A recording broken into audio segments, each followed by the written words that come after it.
Hey there.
Hi, everybody. We're going to get started in a bit, but I'm going to tell you that if you're in the chat, you're only sending chats to the panelists, which is me and Eli, so it's really not useful for communicating with everybody else. In fact, if you would not use it, I would appreciate it because that's going to be the way for people to send us notes that we need to see. Lots of hellos and highs are great, but they're not good for this meeting, so if you could avoid the chat for now, and as we get on, we will do some question and answers for the candidates a little bit later as they go through, and at that point we will promote people to panelists. They can ask their question, or at least we will unmute them, and then they will go back to being just an attendee again. But you will have a chance to talk to ask questions if you wish to. So that is all it. But if you are using chat, please stop. Thank you. I'm going to let this go just a little bit longer so that we can get everybody on. We had 271 people who signed up, who tried to pre-register, and of those, 219 met the qualifications to vote today. A few of them are candidates who will not be voting, but other than that, we had 219 credentialed folks. To answer Harvey's question, we do not have an agenda. I mean, I have an agenda, but I'm not printing it out. I'm going to show you a list of candidates here shortly, but I don't have a specific agenda. We're just going to move forward fairly quickly with this after some announcements.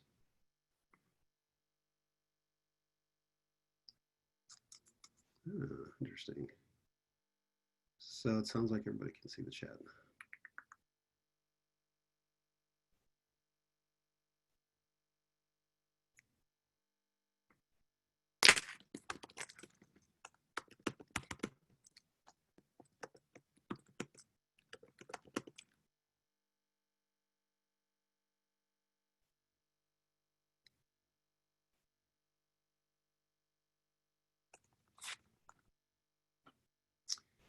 Hazel, I see your question, and my question to you is, can you see all of the things that are going on in the chat? There are lots of questions going on. Okay, gotcha. All right, never mind. I do appreciate it if you would not use the chat, though. We really need to be able to see that. Unless, Hetty, the people that can't vote are the people, it's not all candidates, it's just people that don't live in Washtenaw County. So we've got a couple of Supreme Court, state Supreme Court justices, and some people for like the Wayne State University Board of Governors, things like that.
Again, for those just joining us, if you could restrict the chat to just specific questions for the panelists so that we can, I don't want to miss questions that come up in the chat that are important for us to see. And if there's a lot of people just saying hi to everybody, it's going to be easy for us to miss things. So I would ask that you don't use the chat unless you need to talk to the panelists. That will help things go along a lot better.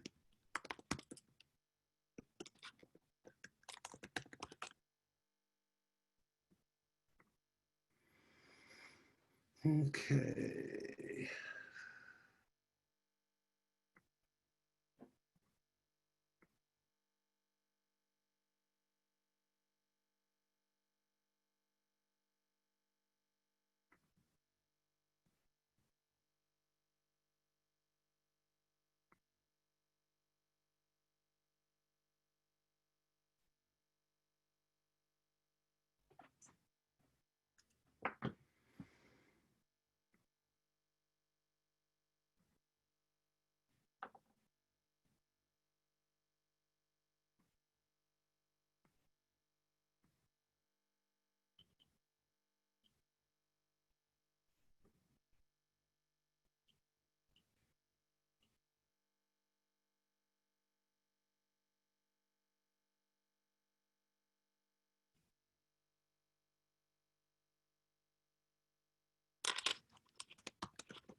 All right, let's get started.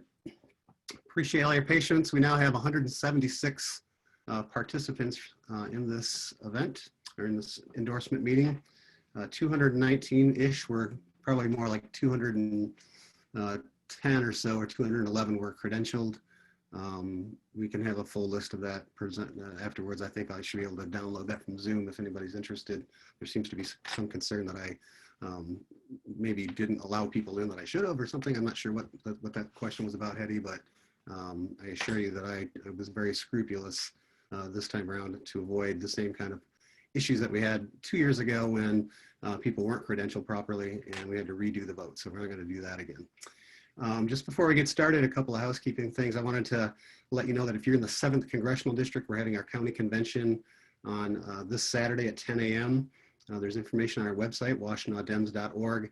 It will be a Zoom meeting just like this one, and we'll be picking some folks to go to the state convention at the end of August for some of the various committees that they have there. And then we'll also be looking at some endorsements. So that will be this Saturday. It's the county convention, Washtenaw County Convention, but it's specifically for the 7th District. The 12th District does their own on the same day, actually. For all those who showed up yesterday to our Unity picnic, I really want to just thank everybody for turning out. It was such a great event. We had a great day. Debbie Dingle provided us all with a free box lunch. Michelle Hughes and Kathy Griswold and Kelly Lowndes and I worked together, and it was just a really great team to work with, and we threw it together fairly quickly, but it was a really great event, and I think it was really helpful. So the way things are going to go today is we're going to go through a various series of what are called Zoom polls that will allow you to vote. The first, when we do the voting at the end, I'll be able to show you the results on the screen. And I think it's going to be pretty self-explanatory. Now, we have a couple of people that wanted to make a statement. I know Adam did, so I'm going to bring him up right now and make him a panelist, or allow him to talk. And Adam, you are mic'd up if you would like to say your bit. All right. Can you hear me okay? Mm-hmm. Okay, perfect. Thank you, Chris. Good evening, everybody. It's sad that we can't be in person. These endorsement meetings are always fun. I did want to just mention, Jennifer and I and a number of others, including Teresa and Doug, and are excited about all of your increased volunteerism around the voter guide, and we look forward to it. I did want to just emphasize that I have some concerns, and Chris is aware of them, so this is nothing new, that local nonpartisan races are going to be not able to be included unless the candidates applied for endorsement. And I have a concern about this because, as many of you are aware, we've long talked about bench building in the Democratic Party, and we need to do that. And there is no better place to get started in bench building than to get Democrats to run for local offices. And I think that we need to do a much better job of increasing our outreach, our proactive outreach to the folks who have put their names on the ballot. You know, I don't think some of us realize, I know I didn't realize until I really looked at it, how many nonpartisan offices there are in local elections. In fact, outside of the city of Ann Arbor, cities and villages are almost exclusively nonpartisan. And then you have many local school board races, as we all are aware here, as well as local education boards like community colleges. These are perfect spots to build Democrats into potential candidates for higher office. And in Washtenaw County, especially on the west side of the county in particular, there could be no better time to do that. We have a real opportunity this election because I think that there's going to be a significant enthusiasm to get President Trump out of office. And I'm a little dismayed that we will not be able to include nearly as many as we could of these local nonpartisan candidates because we are relying on them to apply to the party. And I feel like we need to be more proactive. So I'm concerned about that from the voter guide perspective. I wanted to just voice that concern, considering today is the endorsement convention. I do it in a respectful fashion, but I do really want to emphasize that I am concerned that we're going to be really missing out on an opportunity to get Democrats elected to nonpartisan office in Washtenaw County. So thank you for the time, Chris. I appreciate it. Well, stay on, Adam, because I have a question for you. We announced this 45 days ago, more than 45 days ago, so that people would have 15 days to renew their MDP membership So, they had plenty of time to know that they needed to freshen their MDP membership up, and it gave the candidates a month and a half notice. And then we've since then posted it in our emails multiple times. It's been on our website, it's been on our Facebook page, and it's been on our Twitter feed. I'm not really sure what more we need to do to promote this to the candidates you're talking about. They should have known about this. If they cared about the Democratic Party's endorsement, it would have taken very little effort for them to find out. It's been on the front page of the website for nearly 45 days. So Well, I I don't think understand why it's an issue. because I think that the Democratic Party has a little bit more responsibility to reach out to people that we know who are running for local office. I know I'll use an example, and I hesitate to use this example because I think there are people who have strong opinions on it in this, but in this forum tonight. But the Saline mayor's race is a nonpartisan race.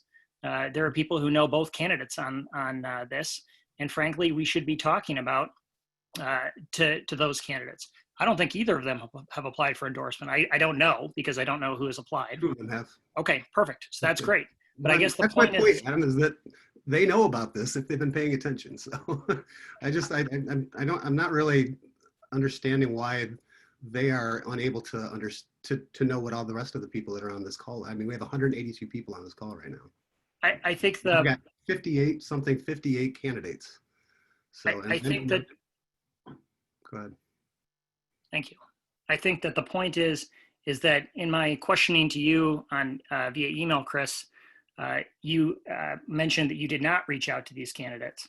And so that was my concern. Not specifically. I reached out to all candidates through the 5 different ways that I just mentioned. Right, which are internal MDP or internal Washtenaw County email lists. Well, no, our Facebook page is open, our Twitter feed is open, our website is open. It's open to everybody. I guess my point is that there are many people who are volunteering to reach out to candidates to get information for the voter guide. I feel like the same process should be extended to reach out to nonpartisan candidates to see about endorsement to be included in the voter guide. That's all I'm trying to say. What would you recommend as the resolution to this then? I think we should have an opportunity to have a second endorsement screening for nonpartisan candidates after we've had an opportunity to reach out to them, simply in the same process that we're doing to collect information for candidates who are Democratic nominees elected in the primary election. Well, I will consider this, and I will address it with the board, and we'll see what the rest of the board thinks. But my inclination is I've put at least 20 hours into, in the last 2 days, I put at least 16 hours into credentialing 219 people and also making sure that all of our candidates that want endorsements had their MDP memberships freshened up, and responding to everybody who didn't have the criteria, didn't meet the criteria to be credentialed, to give them an opportunity to make sure that they got that taken care of by the meeting today. And I think there are a lot of people on this call tonight that got an email from me saying, you have this issue, I can't credential you until you fix this, and many of them did. So this is a huge undertaking, what we're looking at right here. And I don't see us doing this again. Plus, we have to get the voter guide out soon because absentee ballots are going to be in people's hands before we know it. And we've got to get that voter guide printed. We've got to get it distributed out to all the people, and then we got to hand it out. And it takes a lot of time. We got to get going on that. And you know that. I know I don't even have to tell you that. So I don't disagree with anything that you're saying, Chris, and I'm not trying to attack you personally. I thank you for your work. I don't take it personally. Earlier.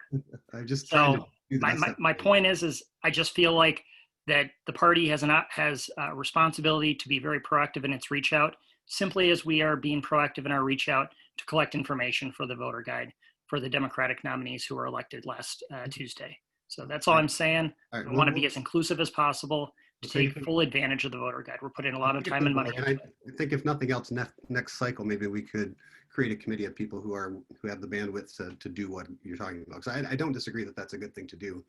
It's just under the current circumstances, that was just not something that got taken care of. So thank you. And I take it very seriously. I do not take it personally. I think, we need to always be getting better. That's always been, what we wanted to do. So thanks a lot.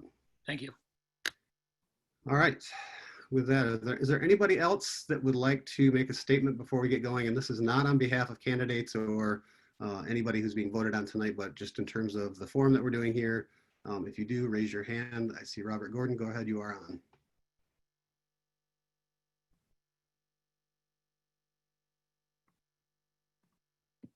Robert Gordon, you are on. Robert Gordon is still muted. I'm not muted anymore, and I don't know why I raised my hand. I have Okay. nothing. Thank you. Looks like Susan you are allowed to talk, Susan. Thank you, Chris. I just wanted to briefly say to Adam and everybody else, we've had that discussion regarding the reach out, and in our last committee when we discussed this, I remember there was a concern, what if we reached out to people and we missed somebody? Does it look like we are disadvantaging or having preferential treatment towards some people versus others? So I think that's why we were secure, at least I am, in communicating this endorsement meeting and the endorsement requests in the ways that Chris has already articulated, and letting the candidates to be proactive, if you will. I want to commend all of the candidates who have requested endorsements. I didn't realize there was so many, Chris. This could be a long meeting. But that's how we landed where we were. It's that we didn't want, if we, there's 6 people running and we're only managing to reach out to 5, or we didn't know there was a 7th or 8th, again, the perceived bias there. So thank you. Okay, thank you.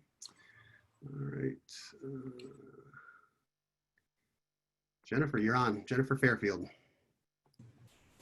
Good evening. Thanks, Chris. I just wanted to make a comment to something that Adam, part of the conversation between you and Adam about the Saline mayor's race and the fact that both of the candidates asked for endorsement. The only reason both of the candidates asked for endorsement was because I reached out to people last night at the last minute to send in their request for endorsement.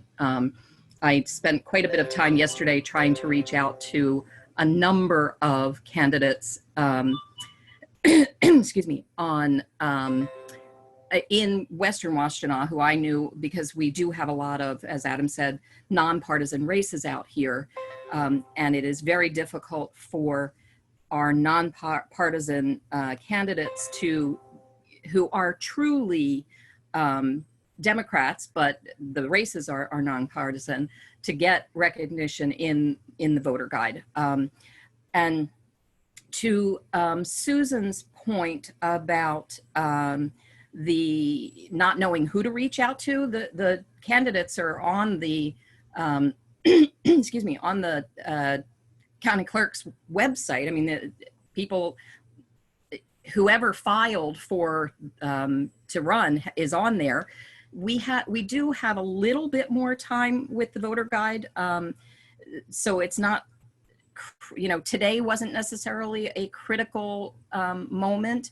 And the reason I say that is we've got people who are working on gathering the information for the candidates we know. So all of our Democratic candidates who won in a primary as a Democrat will be included in the voter guide. That has always been, regardless of whether or not they get endorsed, if they automatically have always been included in the voter guide if they won in a Democratic primary. So really the only ones who won't make it onto the voter guide are people in nonpartisan races who are Democrats. And so in the meantime, we've got people working on the voter guide on gathering the information for all of how many candidates we've got who are Democrats, who won their Democratic primary. We're not losing time by waiting a little bit to make sure that we do get our nonpartisan candidates the information that they need and get them the ability to be in the voter guide. I'll give you another example. Cole Miller, whom I know a number of you know, who is the secretary for the Western Washtenaw Dems, is running for city council in Dexter. It's a nonpartisan race. Cole works an awful lot of hours. He doesn't always read every line of every email that he gets.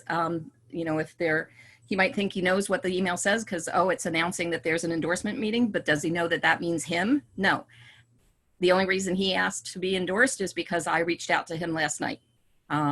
So I do think that, to Adam's point, we need to make sure that we are doing a little bit better job of supporting those nonpartisan candidates who we know to be Democrats. And I will say that there is one more option that we have to include candidates, and I think we're going to do that. We have always said that in the voter, you get into the voter guide if you are a winner in your primary in a Democratic race, if you are endorsed by the Washtenaw County Dems, or if you are endorsed by the Western Washtenaw Dems or the Ann Arbor Dems or the Eastern Washtenaw Dems. The Western Washtenaw Dems have received a couple of additional requests for endorsement. So I'm going to be getting our executive board together to address those. And I think that that could be an opportunity for candidates who aren't being considered tonight to potentially be considered when we take that up. And that's it.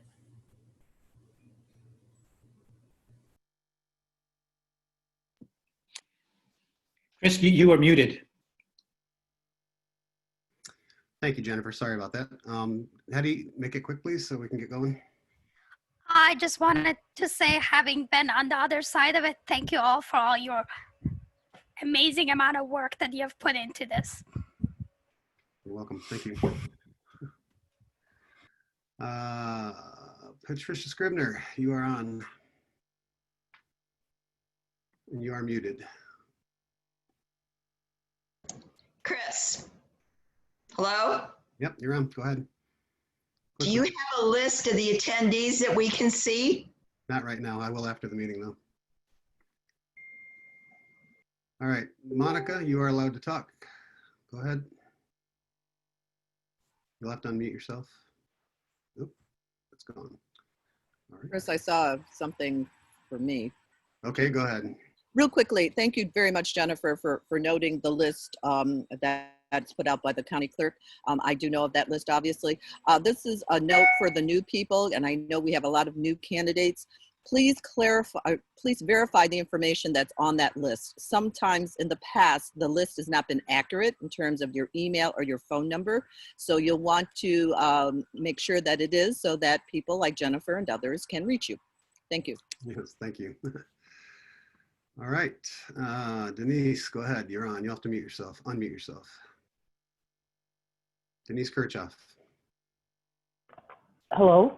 Yeah, go ahead. Oh, hi, Chris. Hi, Chris. Hello, everyone. I just wanted to say something. My daughter and her boyfriend are not able to get on. And actually, there's a whole group of people who aren't able to get on because this was set to their college emails. Most of them are in grad school. The problem with the colleges and Zooms now is they're not allowed to use the Zoom link with anything attached to their college emails that don't have to do with school.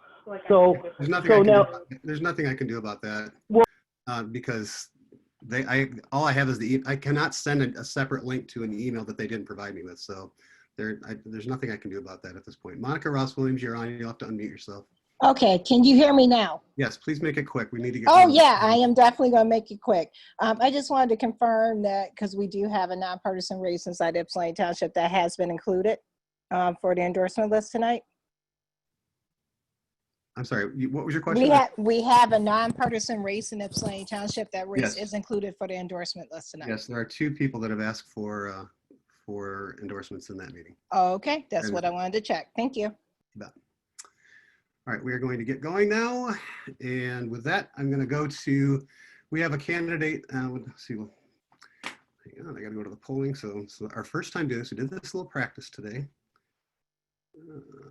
All right, so the first one we're going to do is a question about voting for all of the partisan candidates. These are all of the candidates who won their Democratic primary. And if we vote for them all at one time, which is what we did in the last cycle, it eliminates about half of the voting that we will have to do instead of going down through each single one to vote for the one person that won that primary. So I'm going to launch this poll. And while we are doing this, you should see a poll on your screen now. I'm going to read off the names of these candidates who won their partisan primaries. So we've got Debbie Dingle in the 12th Congressional District, Gary Peters in the US Senate race, Donald Lisinski in the 52nd State House District, Yusuf Rabi Ronnie Peterson, Felicia Braybeck in their House races, the 52nd, the 53rd, the 54th, and the 55th. We have Gretchen Driscoll in the 7th Congressional District, Lisa Dish in the Ann Arbor City Council 1st Ward, Lynn Song, Ann Arbor City Council 2nd Ward, Travis Radina, Ann Arbor City Council 3rd Ward, Jen Eyre, I've done it again, sorry Jen, Ann Arbor City Council 4th Ward, and Erica Briggs in the 5th Ward of Ann Arbor City. Rena Bosch in Ann Arbor Township as Ann Arbor Township Clerk, Larry Kestenbaum County Clerk, Jason Majewski, Sue Schenk, Shannon Beeman, Carolyn Sanders, Justin Hodge, Ricky Jefferson, Andy Labar, Jason Morgan, and Katie Scott for the county commissions, 1st through 9th District, respectively. Ellie Sabat for County Prosecutor, Jerry Clayton, County Sheriff, Evan Pratt, County Water Resources Commissioner, Michelle, I'm sorry if I messed this up, Stambolius for Dexter Township Clerk, and I'm sorry, Michelle, I've probably slaughtered your name, Diane Rakovich for Dexter Township Supervisor, Brenda McKinney for Superior Township Treasurer, Gloria Peterson for Ypsi Township Board of Trustees, Jimmy Wilson Jr. for Ypsi Township Board of Trustees, Tajali Hodge for Ypsilanti Park Commission, Ypsilanti Township Park Commission, and Brad O'Connor for Ypsilanti Township Park Commission. I will leave this poll open for another minute or two.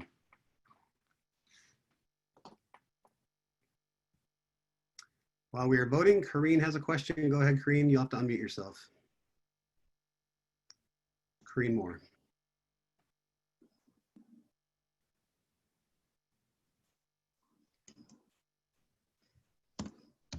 Corrine, did you have a question? Oh, Chris, this is Fran. I'm sorry. Corrine let me in because I didn't have an email with the link. Sorry. Can you hear me? Go ahead, Fran. Fran Brennan. So on the poll, it lists Gretchen Whitmer, and I think you meant to list Gretchen Driscoll. It was Gretchen Driscoll that I said, and Gretchen Whitmer's campaign never got back to us about an endorsement. So I don't think Gretchen Whitmer needs an endorsement. she doesn't. You're right. I'm sorry. Gretchen. I did say you're Gretchen. fine. I mean, I it's said Gretchen confusing. I said So, Gretchen. I mean, I think if you could just change Gretchen Whitmer to Gretchen Driscoll. Gretchen Driscoll it is? Oh, I see. In this. Yeah, Okay. sorry. Thank you. Well, for those of you who are confused, Gretchen Whitmer should say Gretchen Driscoll. That was a typo. Thank you, sir. I don't think I can change it now, so we're in the middle of, but for everybody to understand that Gretchen Whitmer should say Gretchen Driscoll in the 7th District. Thank you. It's been a busy couple of days, Fran. And hats off to you. I think you've done a great job. I don't know. Not sure why.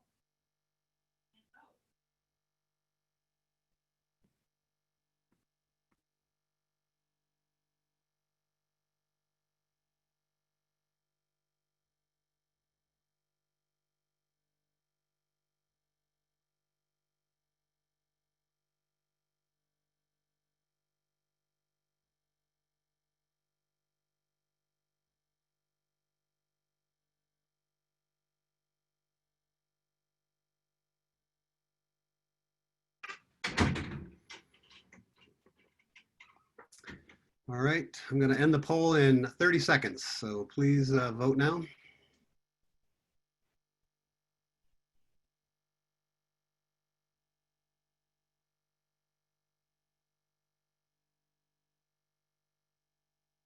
I should have teed up some Jeopardy music, right?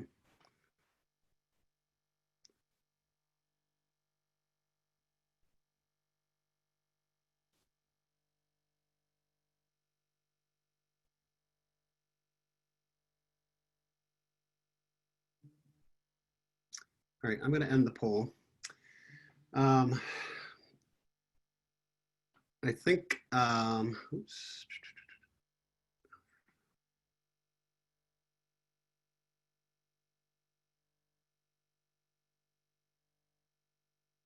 Shit.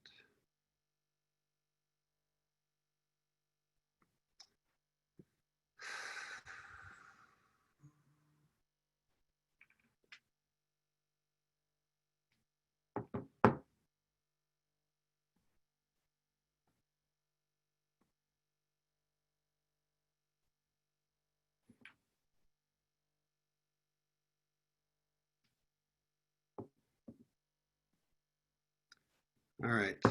It says that I have been logged off. Eli, can you hear me? Yes, I can hear you fine. Okay. It looked like I got logged off. That's why I'm all No, looking confused. You're okay. All right. You have questions from Ken Kellett and Jeffrey Tate. Okay, I will do that.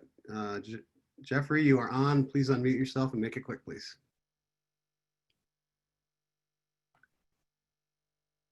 Jeffrey?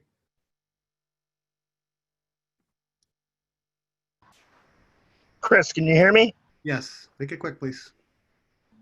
Hello? Yep, go ahead. Go ahead, Jeffrey. I don't know what's happening here. Jeffrey, we can hear you. You can, please speak.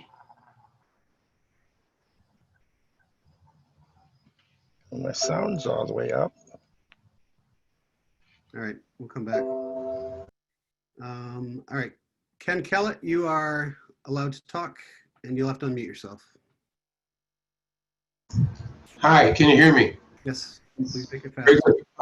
I'm hearing you, I'm watching you, I'm seeing that you're talking about a poll that you're closing, and I honestly have not got a clue as to how I get in on this. I'm new here. If you are watching this Zoom meeting through the web instead of one of the apps, then you will not be able to participate in the polling. That was spelled out in the emails that we sent. So you are probably coming in through the website. You'll need to use That is correct. So does to that mean I will be will I be unable to endorse then? You can log back in using the Zoom app on your tablet, your phone, or your computer, but you will not be able to do it through the website. That I see. functionality is not available through the web. Oh, shoot. Okay, thank you. Yep. All right, Jeffrey, I'm going to give you one more shot here. Oh, he put his hand down. All right. So you can see the results there. So we are going to endorse all of the Democratic candidates at once. I wanted to give any candidates that were on that list that I read the chance to make a 2-minute statement. If you would like to make a statement, please raise your hand and we will give you 2 minutes. These are endorsed these would be Democrats who won their primary race in a partisan race. All right, I'm gonna go in order of received. All right. All right, Nick Ramel, you are up.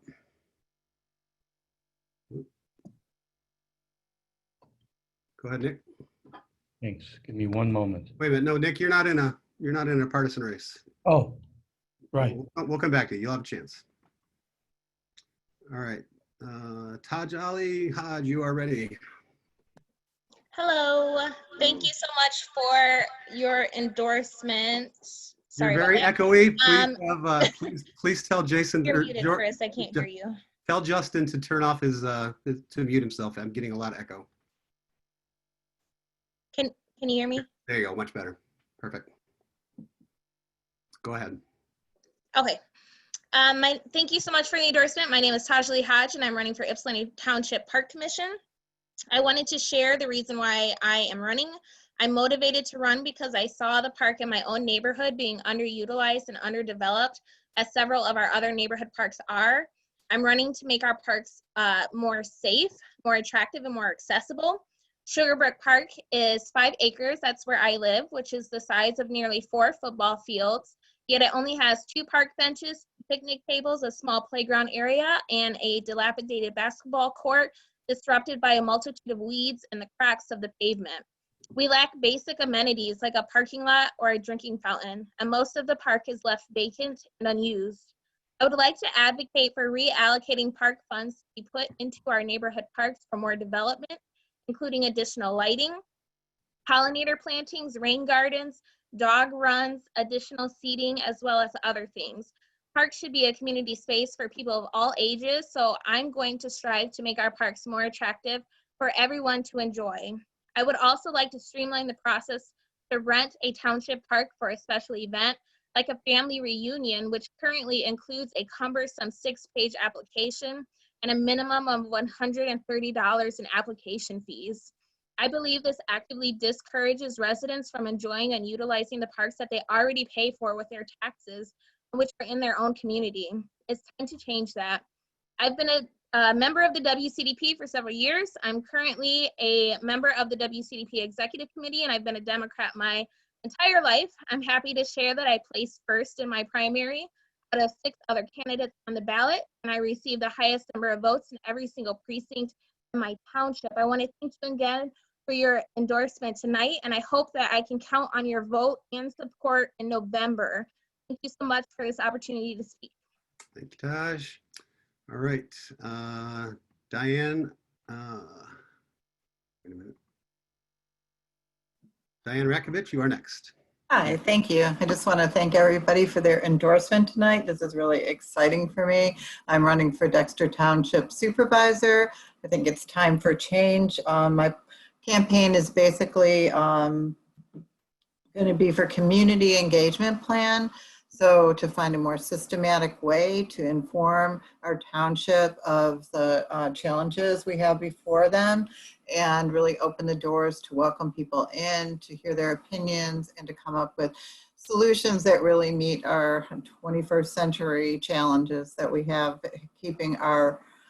preserving our rural township feeling, but yet inviting people in and preserving our fantastic natural resources that are available to us. So I really want to thank everybody for taking the time to listen tonight, and I'm glad to be here. Thank you very much. All right, next up is Carolyn Sanders. Carolyn, you'll have to unmute yourself. Oops, I have to, there you go. Carolyn Sanders.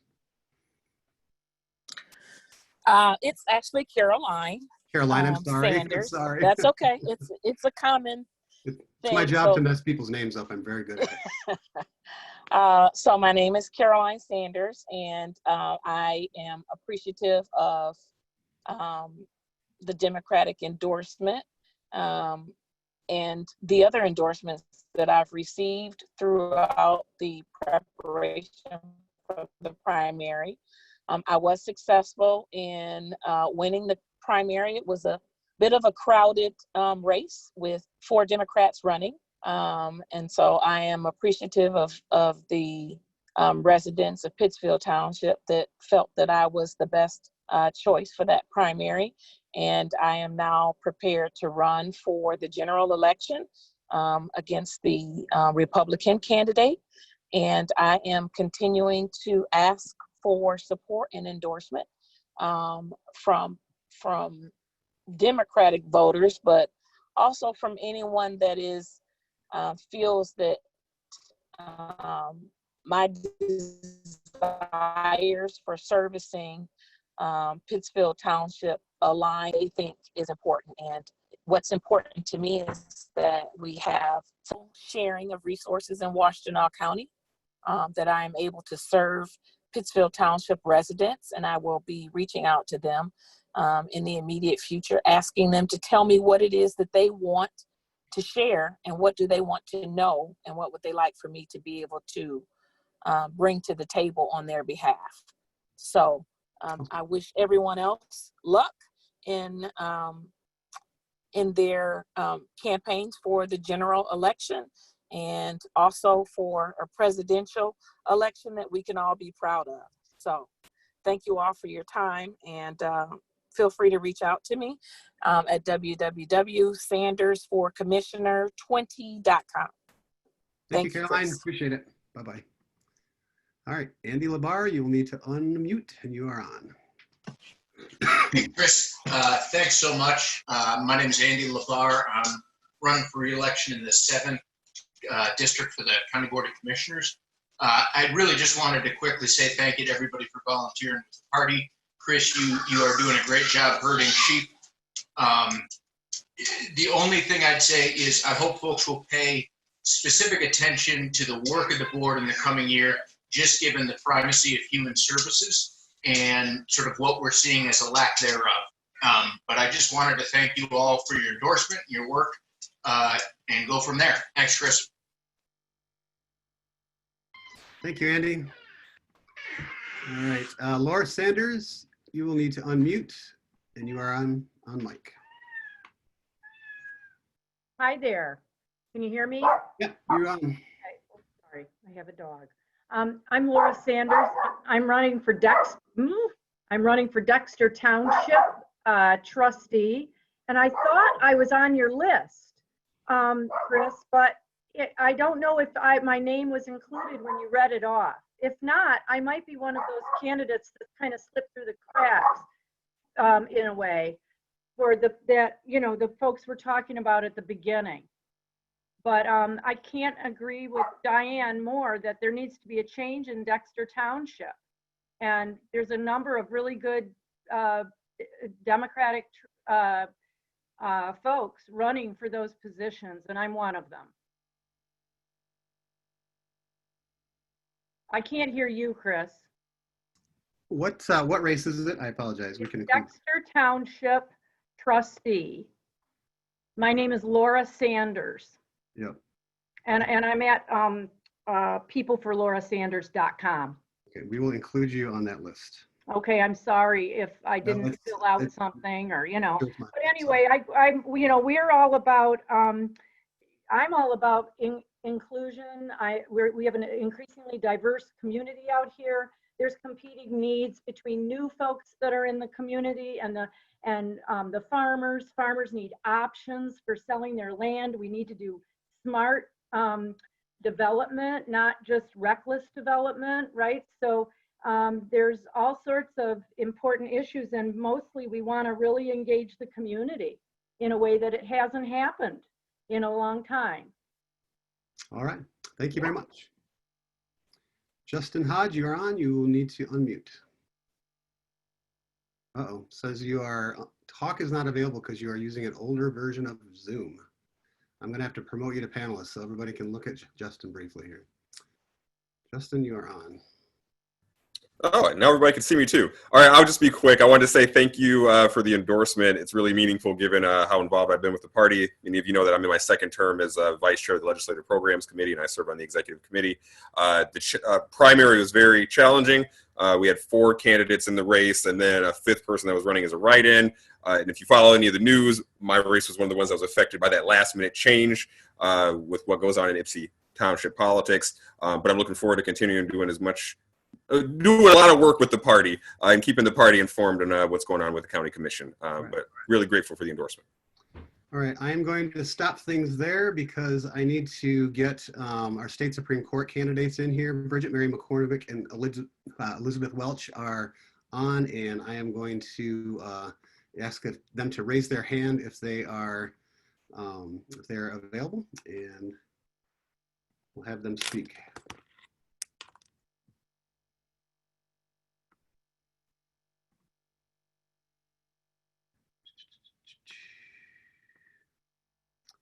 Elizabeth Welch or Bridget Mary McCormick, are you on the call?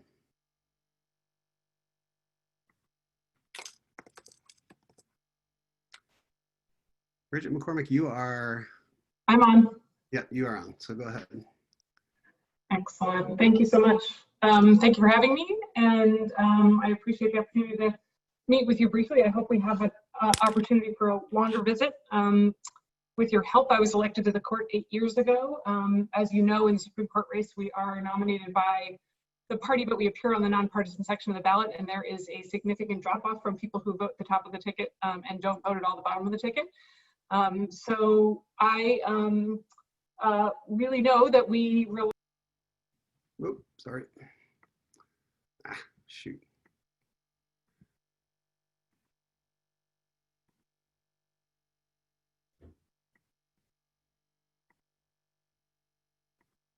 Sorry, Bridget, could you unmute yourself? I moved you to panelist so people could see you, and apparently I turned off your microphone. I apologize. Got it, my fault. Let me turn on my video, why don't I? How about that? Hello. Better. Good to see you. Thank you again. Thank you for having me. Thank you for giving me a brief opportunity to meet with you. I will come anytime you ask me to. We, in this race, really rely on the help of folks like you.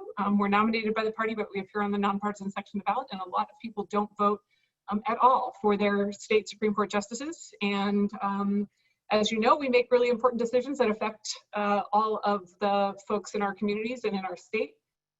We've seen lots of state Supreme Courts making some of those decisions recently, and a lot of important ones heading our way.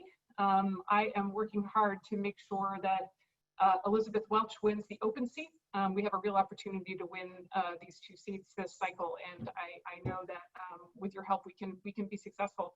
I want to mention briefly how important the administrative work of the court is in addition to our decision-making function. We are charged constitutionally with administrative oversight of the courts of the state.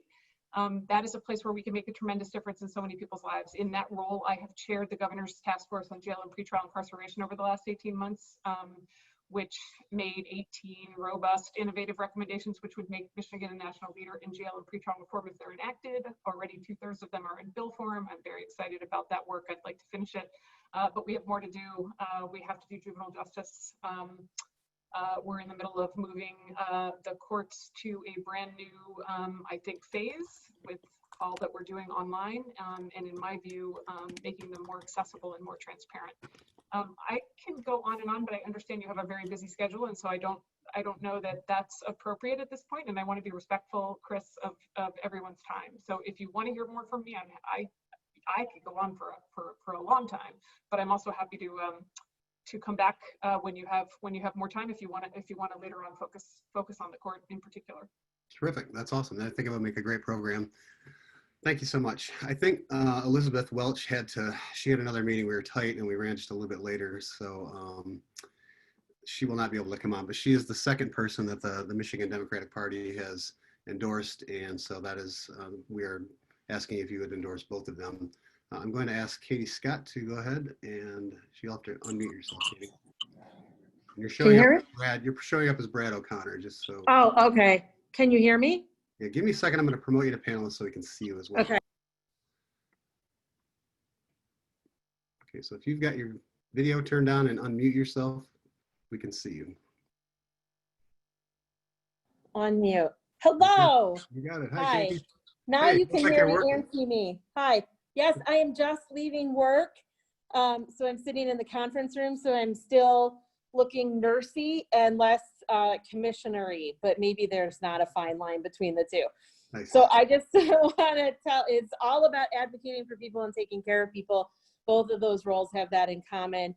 Thanks to everybody who is on this call tonight and staying engaged in democracy. I don't know if everybody felt excited today to finally hear who the running mate is in the presidential election, but it certainly rejuvenated me and made me very excited to go forward to November. Thanks for the endorsement and the votes and your continued support of me working in County District 9. It is some of the best work I have ever done. I love working for you, and I love being out there. Definitely all of you people who have reached out to me with questions, comments, or concerns. If you watch the county meeting, you know that's what I always ask in my meetings that I chair to the commissioners, any questions, comments, or concerns. And that's always a question for you too in the community. Any questions, comments, or concerns, I'm happy to be there and answer those things from you.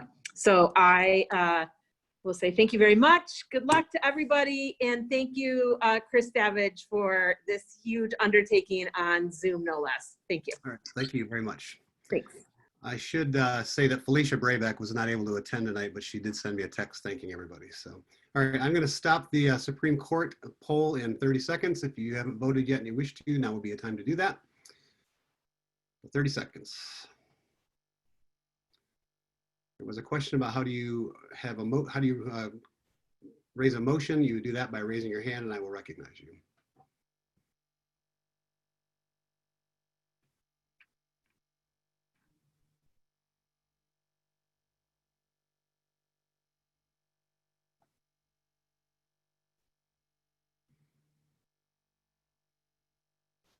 Go ahead, Hetty.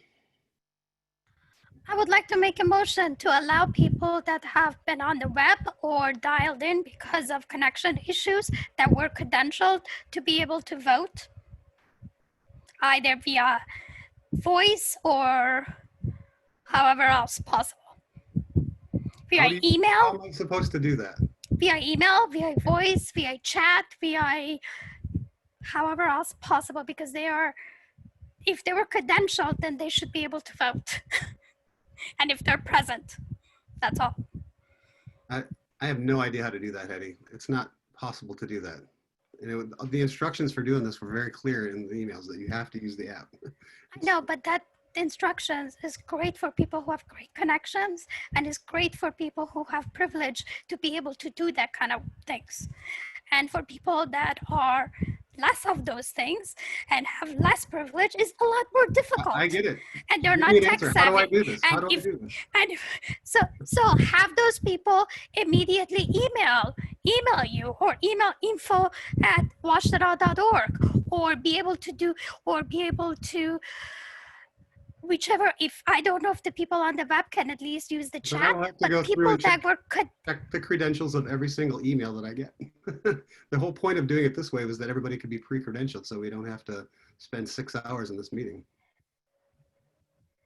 I just don't understand how that solves but that biases, that just literally biases against a segment of the population. You know, Hetty, I get that, I do, but we're in the middle of a pandemic, and we are doing the absolute best that we can under those circumstances. And there's just, I'm not trying to franchise everybody. I'm just trying to get a vote done in a way that makes the most sense for the most people. We have 184 people on this call, 184 people. And if I have to stop and go through and read all my emails and check the credentials of all of the people in those emails so that we can have it, I don't know what we can do. I don't know how to resolve that. And then could the people that have not participated in the poll only, they shouldn't be that many, could they then do a voice vote? I don't know. Actually, that's a good question. We do have. Or raise their hands. They can raise their hands. All right, I will do that. I will add their vote. So we have. So if you want to vote and you can't vote because of a technology issue, raise your hand and we will incrementally add the votes. We can do it that way. That's something we can do for sure. All right. Or have other people put it in. If they're on the phone, they may not be able to raise their hands. I'm not sure they can. So in that way, somebody else can raise a hand for them because they are constantly texting me. How many people are we talking about? That's all I'm going to say. How many people are we talking about? I have a whole bunch of people that are texting me. I haven't counted them. And we're not talking about 100, but I know at least about 10 people that can't. And other people that we can see, I mean, one was on the web that couldn't. And I'm sorry. If you are on this line and you can raise your hand, I will count your vote, but I'm not going through my emails and credentialing every person before I count their vote tonight during the middle of this meeting with now 183 people on this meeting. I'm sorry, I'm just not going to do that. It's just not possible. I apologize that this is inconvenient and is making it so that a few people can't vote, but I'm doing the absolute best that I can in the middle of a pandemic to have an endorsement meeting with almost 200 people. So I think that with 200 people, we can get a good sense of what the Washtenaw County Democratic Party wants to do. I'm seeing from Satish that the phone controls for participants, if you use *6, that toggles mute and unmute, and *9 raises your hand. So if you are Thank you. *6 will unmute you or mute you, and *9 will raise your hand. So when we get to the next, the votes after this one that we're done here, I'm going to share the results now of the Supreme Court. When we get to the next votes, then if you want to vote, you may raise your hand. All right, I've got a bunch of people with their hands raised. Michelle, I'm going to go with you next. You'll have to unmute yourself. And I please say your last name, because I don't want to mess it up.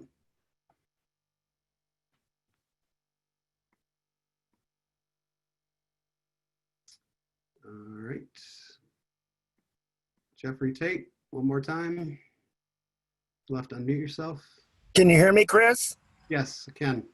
I logged off and then logged on properly. I'd like to make a motion that we add a bylaw, and that being anyone that's been in the party for decades that reaches the age of 65 should get. This is not the time for that. I'm sorry. I'm going to cut you off there. We really have to move on. Bylaws changes have to happen in a much different way than in the middle of an endorsement meeting. So reach out to me and separately, and we can talk about that. Monica Ross Williams, you are on. Please unmute yourself. Yeah, I guess Hetty made a motion, but I'm assuming we're doing this meeting per Robert's rules. So the motion would have to be seconded. So if that's the case, I second the motion and then discussion right. can happen after the That's a second, fair but I point. think All right. we're there. I think we done had a discussion before the second. So now if that's the case, we would vote. So I need to see if I can create a new poll. Thank you. And I don't know if I can do that. Let me see if I can add a poll here. Give me just a second.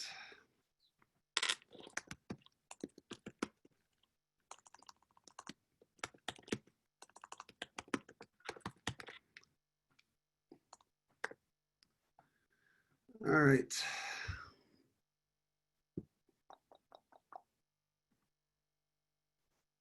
Hetty, please raise your hand. I need to have you put your motion in something I can write it down on.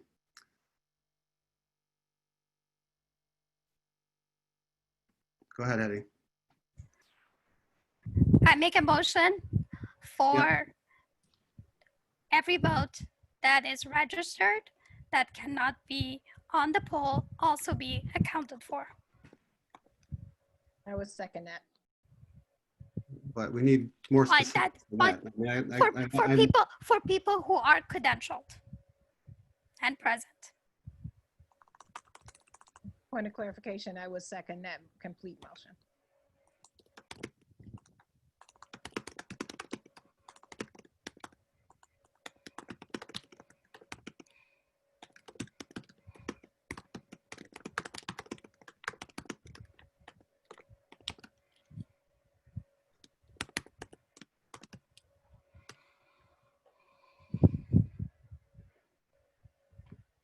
Okay, I believe I've done this.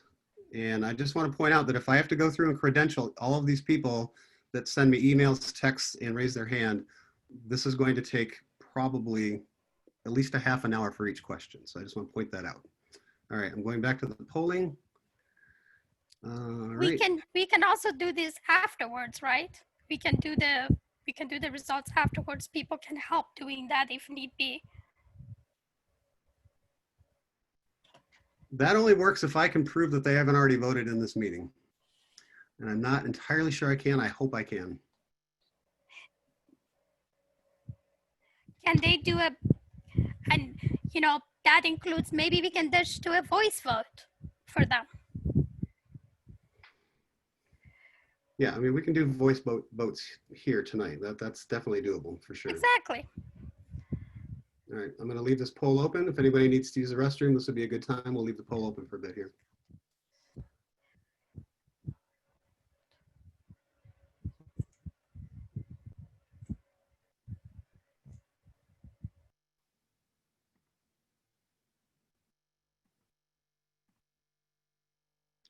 All right, in the meantime, I am advancing somebody with the last three digits of their phone number 390 to talk, and please introduce yourself. I don't know who you are. You'll have to unmute yourself. *6 will unmute you. Hi, it's Felicia. I just pressed *9 to vote. Okay. But it said No, that I was *9 just raises your hand. There's no way to vote through. Yeah, that's. All right. So you're voting. All right. So you're voting. Yes. You're voting yes. Okay. Yes, that's exactly right. Okay. Thanks, Felicia. Thanks so much.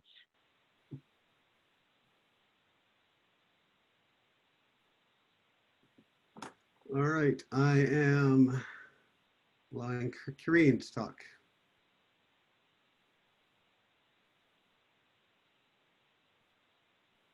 Karine Moore, you're on. Oops, sorry. Yeah, you should be on. You need to unmute yourself. Hello? Yep. I'm not sure why I'm Karine. I mean, I'm my credentials. This is Brad O'Connor. Okay, Brad. I'm not sure why we're changing our procedure mid. So I'm speaking against this motion because I'm not sure why we're changing our procedures. The rules were set out, and I don't believe that we need to be changing our procedures mid meeting. Okay, so thank you. I'm opposing this motion. I recommend that folks do that. All right, thank you. All right, next up is Michelle, you are allowed to talk. Again, please tell us your last name so that I don't mess it up. Hi, can you hear me? Yep. My name You is have Michelle incredible Stamble. echo.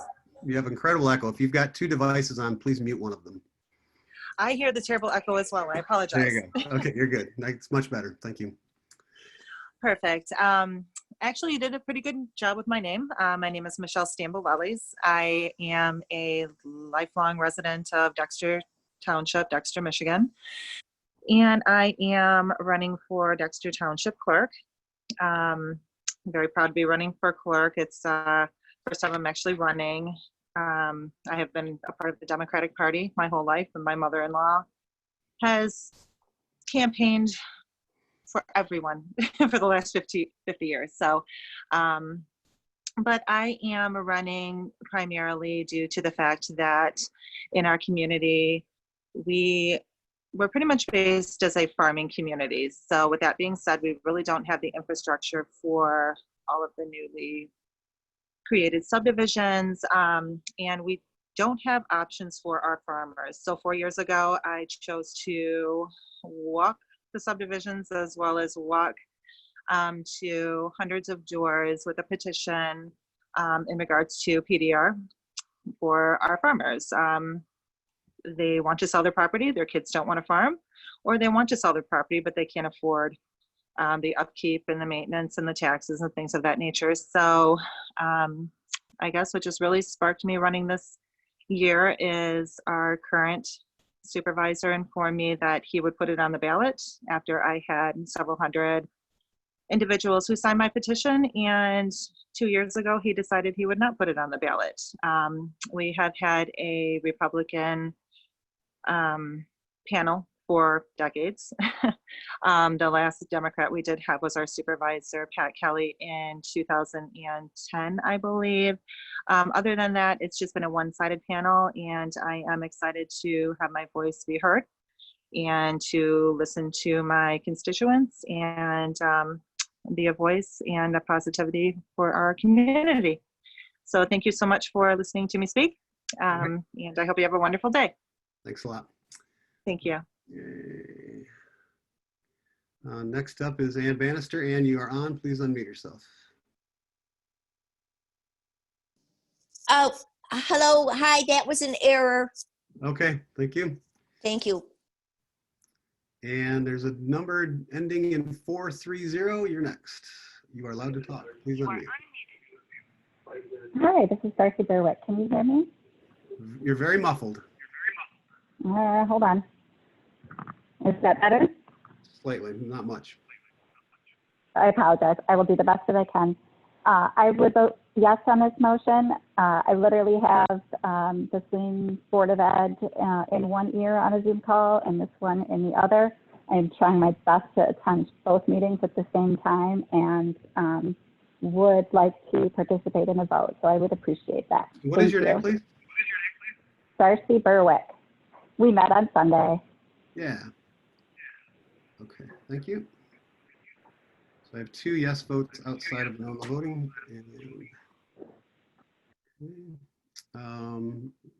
Brad, you're back on. Did you want to talk again? Hey, Chris, thanks for recognizing me.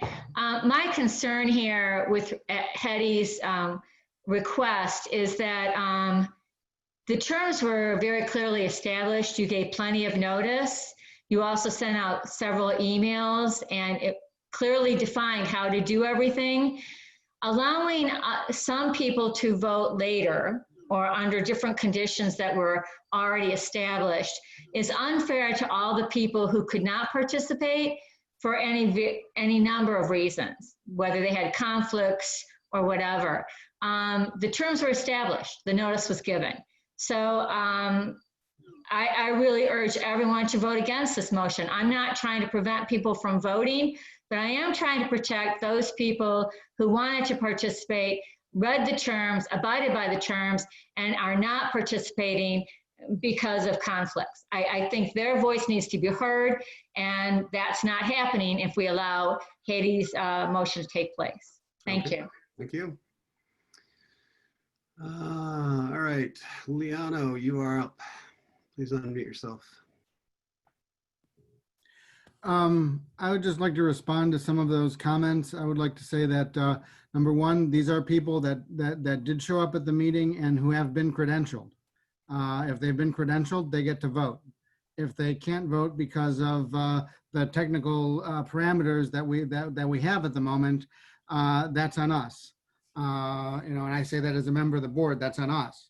And we should attempt to correct that. I'm not saying that anybody who wasn't credentialed should be let in. I'm not saying that anybody that wasn't here, should be let in. But I'm saying that if they were credentialed and they showed up and they have trouble operating the machinery, just like in a regular election, we should have assistants to make it possible for them to use the equipment.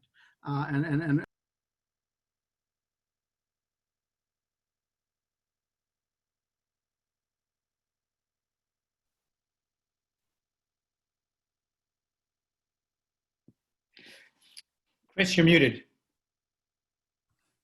Leano, I apologize. I clicked the wrong button and cut you off right at the end. If you wanted to finish your last bit there, go ahead. Oh, I'm not sure where you cut me off, but I was just saying that these are people who were credentialed and who came and who are having trouble with the equipment that we have provided.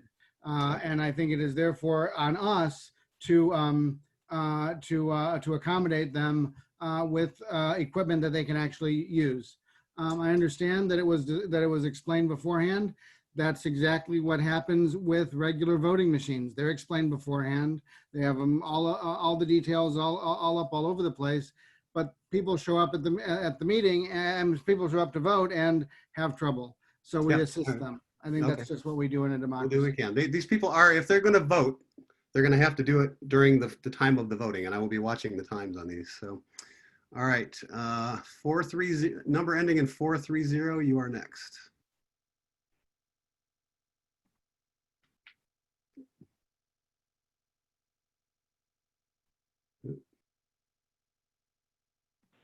Chris? You are unmuted. Go ahead.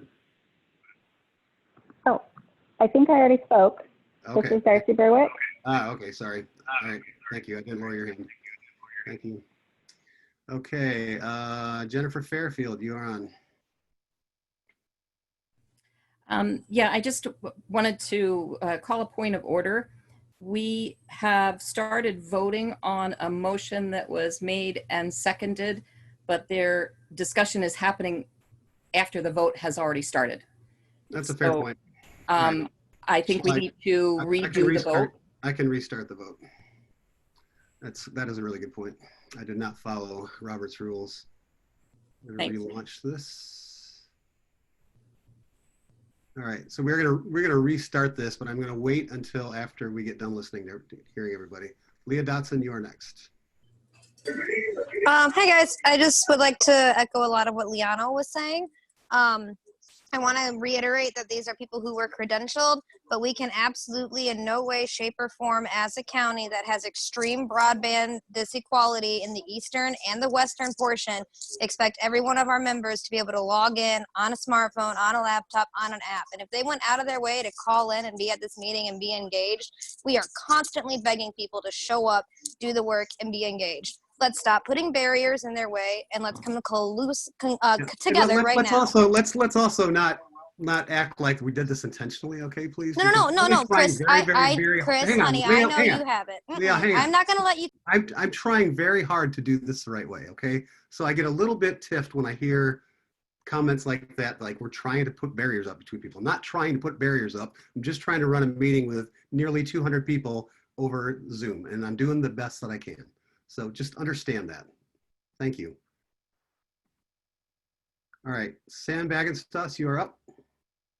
Great. Yeah, so I just want to say two things. First of all, I want to say, Chris, I do really appreciate how hard you're working to make this happen. And I am one of the probably many people you called yesterday to work out credentialing issues. And so I really appreciate that. And I appreciate that when Hetty presented the opportunity to make some change, that you actually responded in a very problem-solving kind of way. And I hope that people recognize that to make sure that people can vote.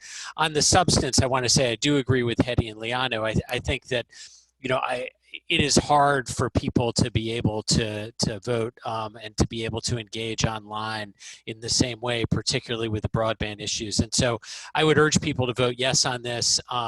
And I want to say, Chris, I really do appreciate you responding in a very positive way and a problem-solving way to when Hetty presented this issue. So thanks. Thank you. Appreciate that. All right. Diane Rakovic, you're next.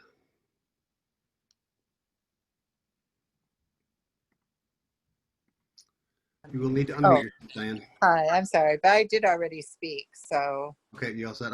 thank you very much. Not lowering hands appropriately, apparently.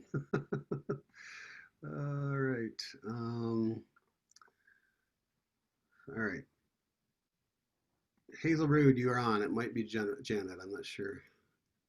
Or, I mean, Josephine. You'll have to unmute yourself. Ms. Rude.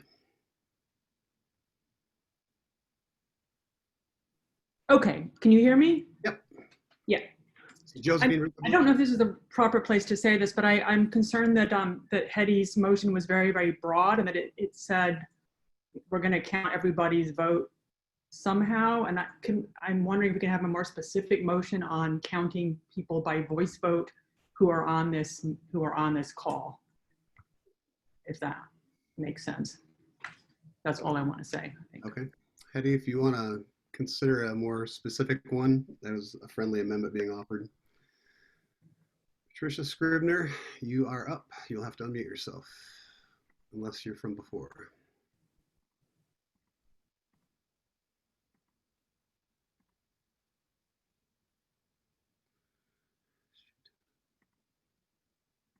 Monica, could you please raise your hand again? I accidentally lowered your hand trying to do it for somebody else. Hetty, go ahead, please. I'll take the friendly amendment to have a voice vote for the people that are present at the meeting Okay, thank you. that need to have a voice vote. Right, people that are on the call. All right, thank you. All right, Monica, go ahead. I'm sorry, I didn't mean to cut you off there. No, you're fine. I agree as a second to Hetty's friendly amendment to accept her friendly amendment because that is way it would have to be done. Secondly, I would like to speak on a motion, then I am actually done.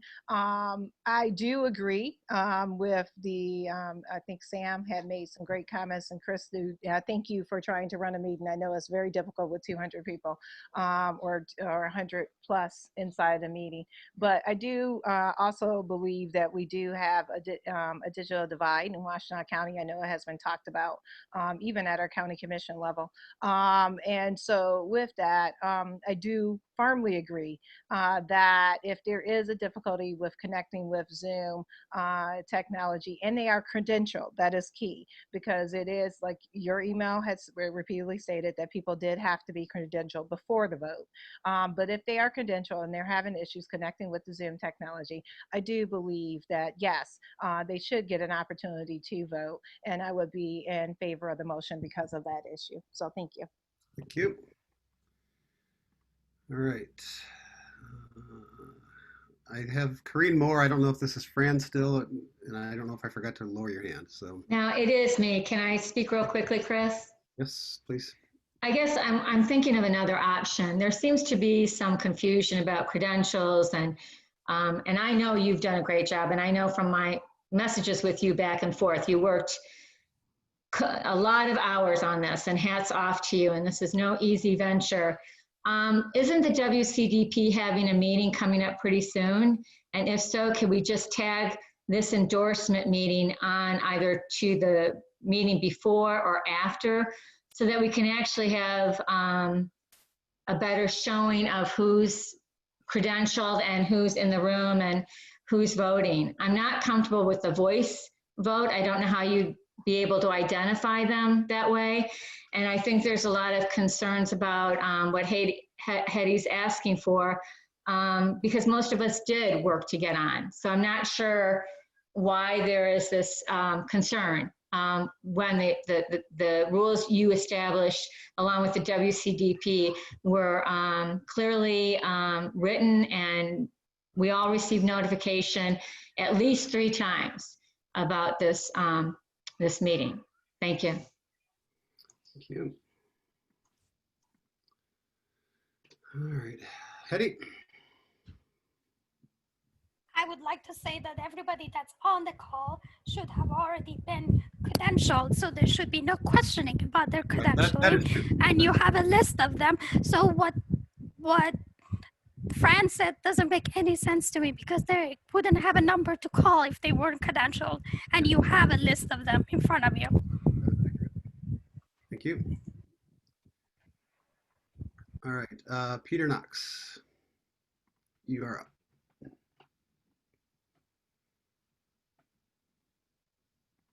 Peter Knox, you'll have to unmute yourself. Oops, sorry. Go for it. Okay. I'm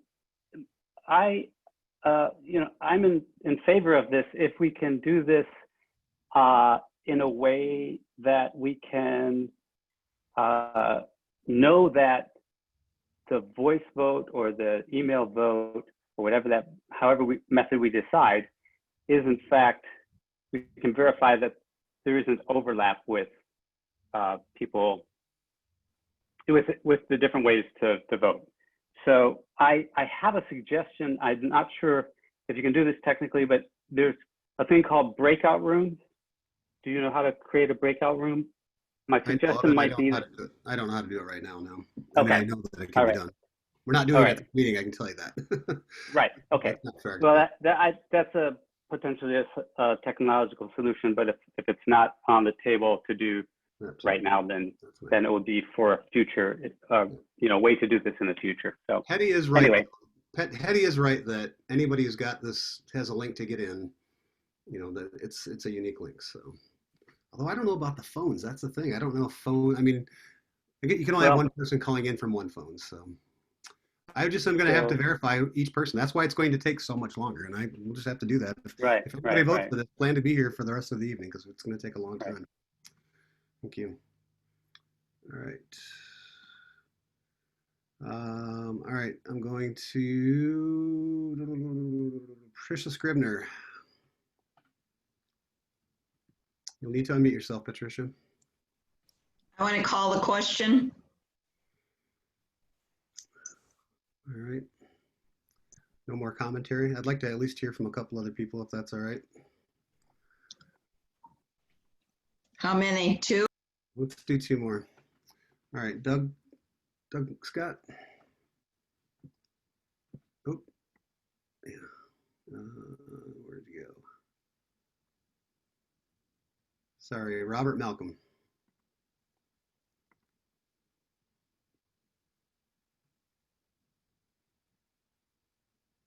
All right. In that case, Liano, go ahead. So I have a procedure for you.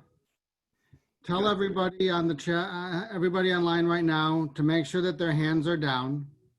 Tell anybody who's having trouble to raise their hands. Record who they are. Maybe there's 10 of them. You write down 10 names. Okay. And then when you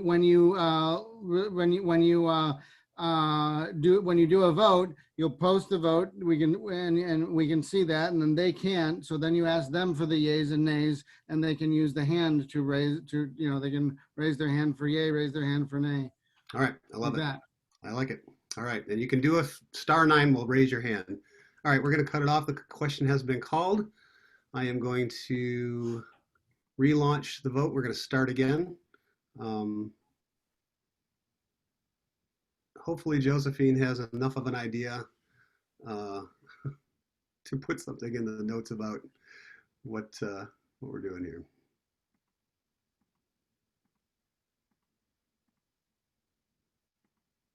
If you're having a hard time voting, I'm going to clear the decks here, and then I'm going to have you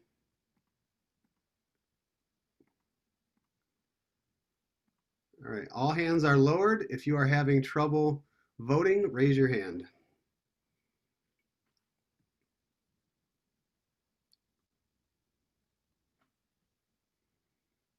All right, you're at number 430. Please tell me your name and your vote. Darcy Berwick, I'd like to vote yes. Is it B-E-R or B-A-R? I'm sorry. BER. Okay. All right. Thank you.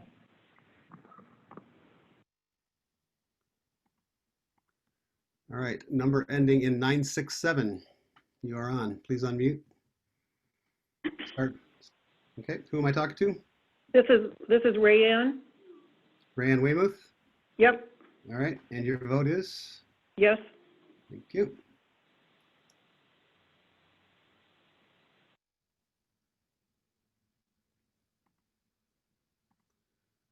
All right. Lucille. Sorry, I can't see your name now. I've covered it up. Lucille Kirk Malcolm. Yes. Hello, yes. Yes. You are very echoey. If you have two devices on, please mute one of them. Well, Robert, mute yours. We're in the hospital with my son, Robert Malcolm Jr. We brought him in at an emergency. I said yes, and Robert Jr. said yes. Okay. And you are Lucille. Okay. I'm Lucille Kirk Malcolm. Okay. All right. And my son Robert also would like to vote, but you know he's in emergency. Sure, I got it. That's fine. At Children's. Got it. Thank you. All right. Already got that one. Robert Malcolm Sr. You have to unmute yourself. Star 6 will unmute. Yes. Okay, thank you.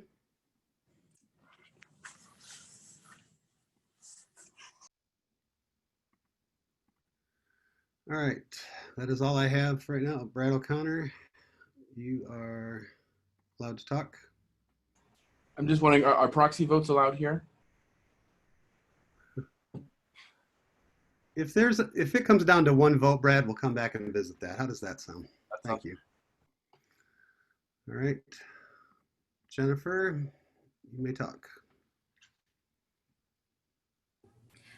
I hate to be a pain in the ass, Chris, but You're gonna be anyway. I am.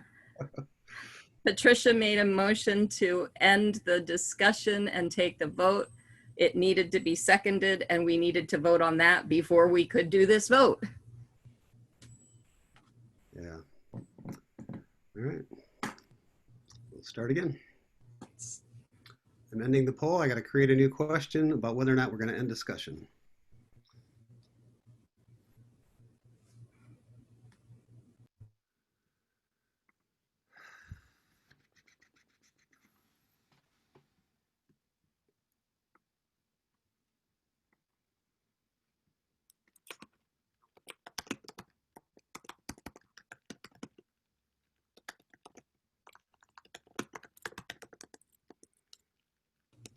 And I'll second Patricia's motion just to make it official.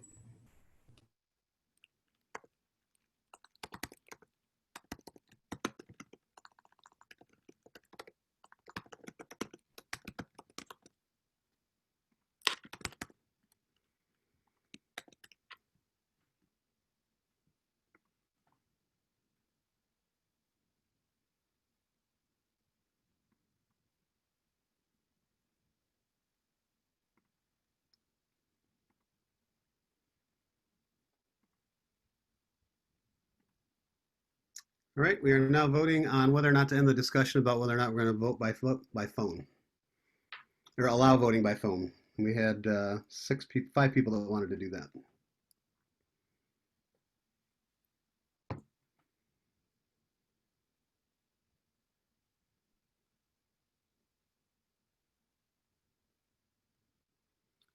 All right, I'm going to stop it right there. We've got way more than half, so thank you. All right, discussion is ended. I am now going to relaunch the phone voting one more time.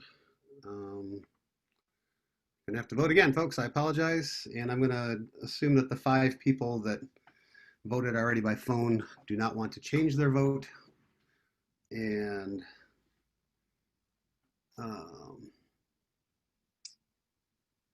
will not require them to to revote. All right. 390, I should know who you are by now, and I can't remember. Is this Darcy again? It's Felicia. I was just voting yes. Okay, you're voting yes. Okay, thank you. Yep. Thanks, Chris. Yep.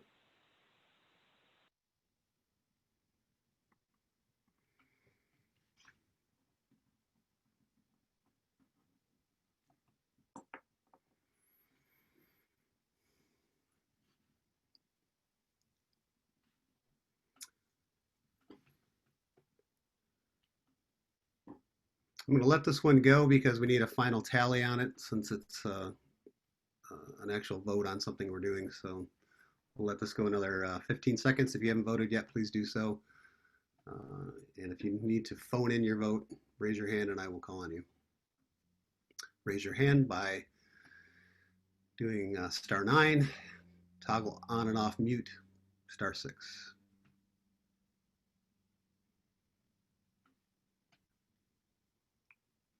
All right, it is decisive.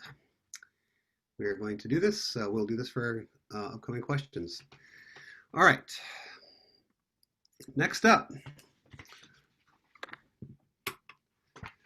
Let's see what's next.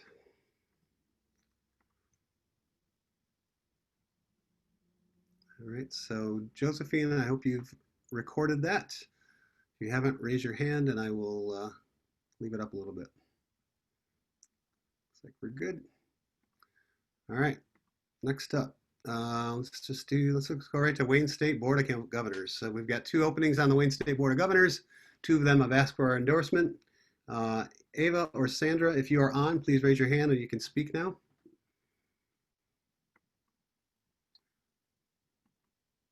Ava, you are ready to go. You just have to unmute yourself.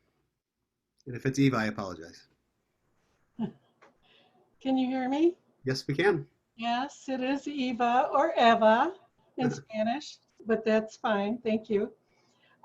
Thank you so much for giving me the opportunity to speak with you all. I am asking for your endorsement in this race. I want to tell you a little bit about myself. I'm a lifelong Detroiter. I attended Wayne State University. I got both my degrees there, my bachelor's and my master's degree. I took classes back in 1969, and I was what you call a non-traditional student because I took classes at night and on the weekends, and I worked during the day to pay for my education. I have remained involved with Wayne State since those days, initially as an advocate, a community advocate for Chicano Puerto Rico Studies, which is now called the Latino Latin American Studies Center, and have remained involved all these decades. I also have been involved by sitting on the President's Advisory Council ever since Dr. Adamany was there, and with the current president, Dr. Wilson. And I just finished serving a 12-year term as a board member of the Alumni Association Board of Directors. I believe that I bring a lot of experience, years of experience sitting on boards and commissions. I had sat on the DMC RIM board, the Detroit Board of Police Commissioners for 9 years, the Detroit Public Television Board for 12 years, Detroit Public Lighting, Detroit Economic Growth Corporation, Comerica Community Development Advisory and DTE Advisory, and also several nonprofit boards, including less said. I am the president and CEO of SER Metro. We're a workforce development and job training organization that has been serving Detroit for 50 years. And I've been with SER for 35 of those 50 years, and its president for 17 years. I believe that Wayne State is the backbone of the city of Detroit and in the region. And I'm very concerned about the university's reputation and its future. I believe it's at risk. And I believe that with my experience in education and sitting on numerous boards and commissions, I can come on the board and build coalitions and create a more productive environment for moving the university forward. And if I am elected, I want to work towards diversifying the student body.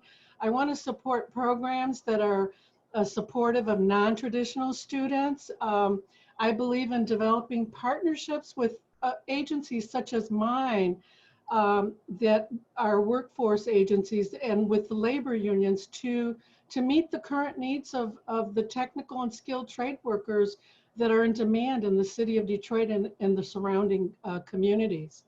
I want to increase the graduation rate, which is going up, by the way, and has been for the last 4 or 5 years, especially among minority students.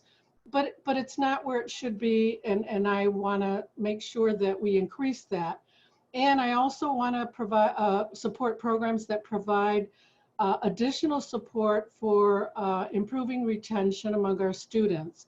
And obviously, I know everyone believes this, we need to have tuition affordable, and especially for our low-income students. So those are just some of the things that I'm looking at as a board member that I would advocate for and work towards. And I hope that I can get your endorsement and support. Thank you so much. Thank you very much. All right, Sandra Hughes O'Brien, you are next. You are allowed to talk. You have to unmute yourself.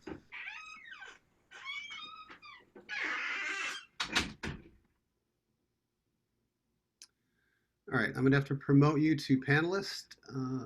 There we go. All right, Sandra, you should be able to speak now, and if you want to go video, you can do that as well.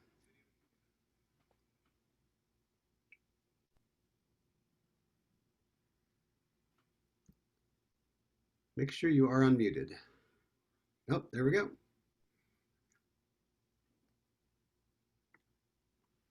You should be okay. Oh, I can't hear you.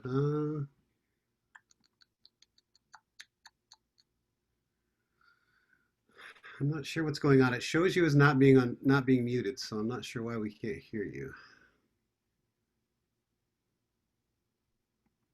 We cannot hear you. I'm sorry. Is there something on your end that possibly could be going on? You are not muted, so do you have your microphone turned off possibly?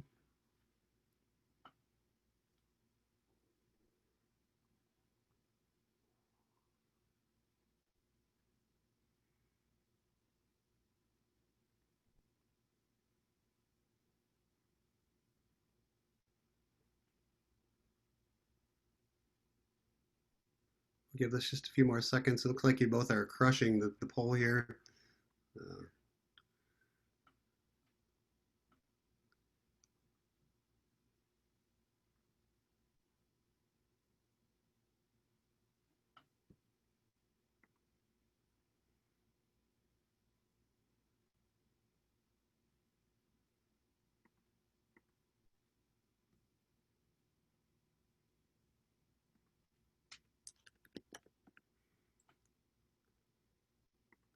All right, this looks promising.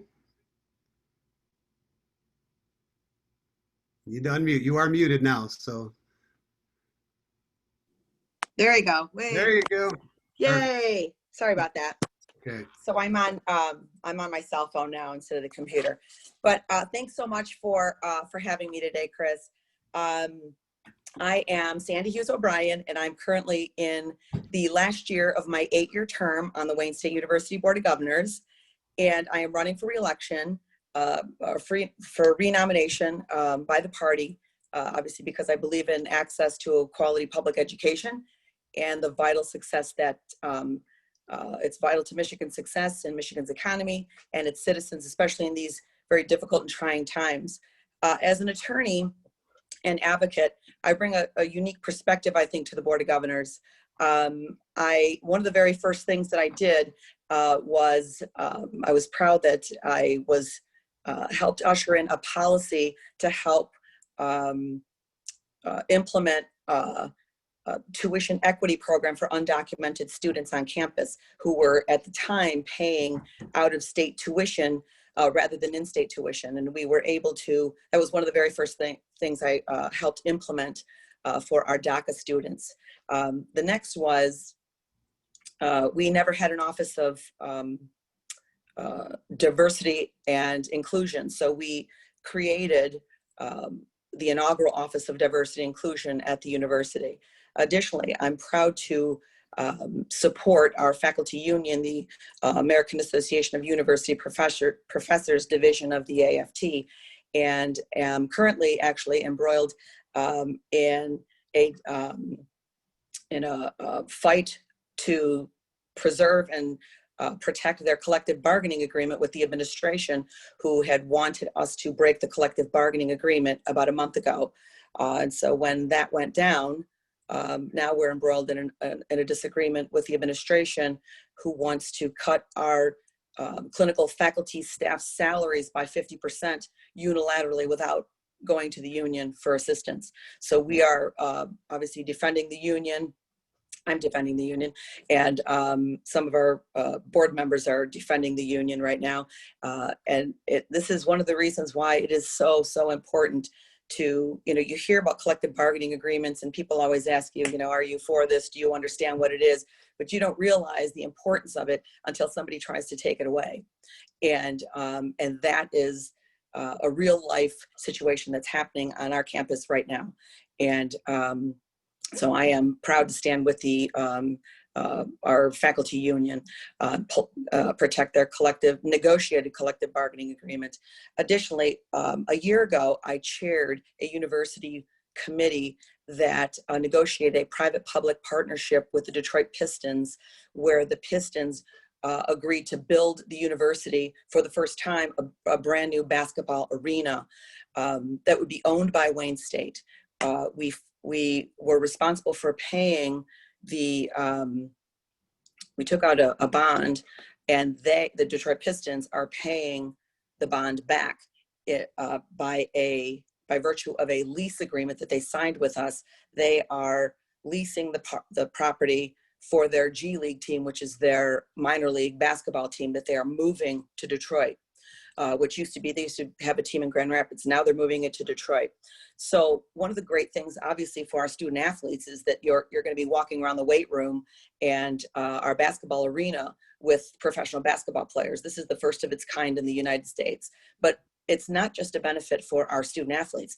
One part of the deal that we made with the Detroit Pistons was that they would take interns into the Detroit Pistons organization from our law school into their legal department, and from our business school and our kinesiology school, all different areas. So that it wasn't just the student athletes who were going to benefit from the collaboration with the Detroit Pistons. So those are some of the things that I've been working on in the 8 years that I've been there. I do want to note that obviously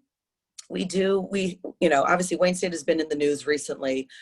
We have currently a 57% decline in Black enrollment in the blackest city in America.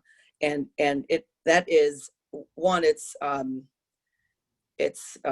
one needs to change. And we need an administration who is willing to change that and makes that a priority. Additionally, our Black graduation rate is 21%. And I believe Ms. DeWalsh had mentioned that we had increased our graduation rates. We've increased our graduation rate for the general population to 50.5%, right? And our Black graduation rate is 21%. So these are still areas that are, 50% is failing, so I'm not sure what we call 21%. Are these increases good? It's better. Wrap this up fairly quick. It's, obviously these are, these are serious situations here going on, and these are distinct policy differences that I have with this current administration. And we need to get back here to ensure that, that we protect our student population and our faculty union. And I'd appreciate your endorsement and your vote. You were just endorsed, so you may add this to your website. Thank you. Thanks so much, everyone. Appreciate it. All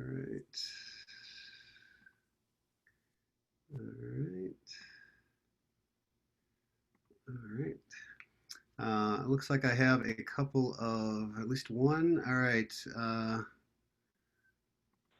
Go ahead. I believe this is Darcy. I got it right? No, it's Felicia. It's Felicia, sorry. That's okay. That's right. I'm just a yes. Okay, so Josephine, if you could add one yes vote to both of our candidates here. That will be the final final one. So, all right. I'm going to lower hand. Disable talking. Okay. Next up. This is going very well, don't you think, everybody? All right, next up, State Supreme Court. We already did that one. All right, next up is the Mayor of Saline. We have two candidates that have asked for our endorsement for the Mayor of Saline. You can vote for one, Brian Marl and Kristen Mitchell. If you are on the call, please raise your hands and I will recognize you and let you speak to our group. All right, Kristen, you are first, and I'm going to actually move you to panelists so people can see your fine face. And oh, what happened there? There we go. All right, if you unmute yourself, you should be able to talk, Kristen. You are muted right now. Kristen, you are still muted. There we go. Thank you, everybody. Yep, go for it. I appreciate the time tonight. I appreciate the passion that I hear in people's voices to make sure that everyone's voice is heard. My name is Kristen Mitchell. I'm running for mayor of Saline. I'm a proud Saline Area Schools graduate, and I hold 2 degrees from Eastern Michigan University, including a master's degree in health administration. Saline is ready for change, and after 4 years on council, I am ready to bring that change into effect. For too long, our focus has been on growth. It's time to draw our attention back to the home issues that are so pressing. Under my direction, we will be prioritizing the city's basic needs, such as investment in vital infrastructure and maintenance, providing quality city services for all residents. That's all I have tonight. Again, thank you very much, and I will keep it short. All right, thank you very much. I'm going to move you to attendee. And, all right, Brian Marl, are you on the call? Last call for Brian Marl. If you are, raise your hand, please, and I will recognize you and advance you to panelist. All right, seeing none, I'm going to launch this poll. This is Brian Marl versus Kristen Mitchell for Mayor of Saline. We have about 2 minutes.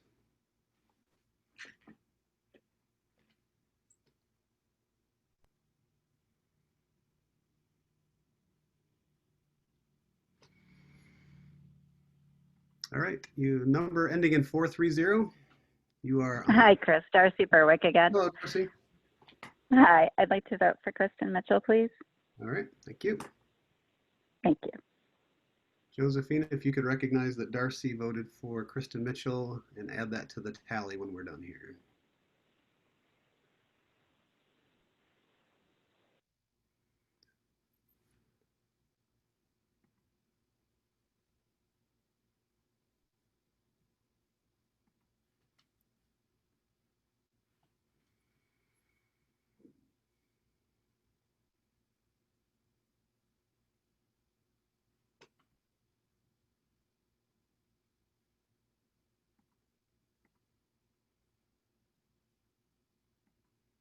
Brad, you're on.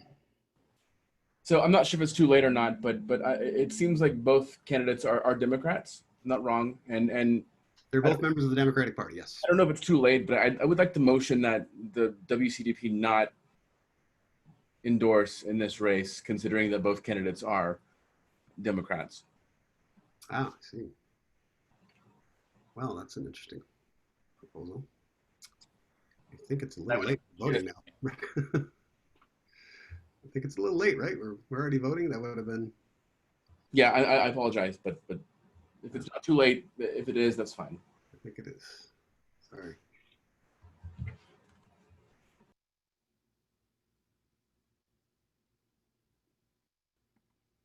Monica, you are on. Go ahead. Yeah, unfortunately, per Robert's rules, it would actually be too late to rescind that vote.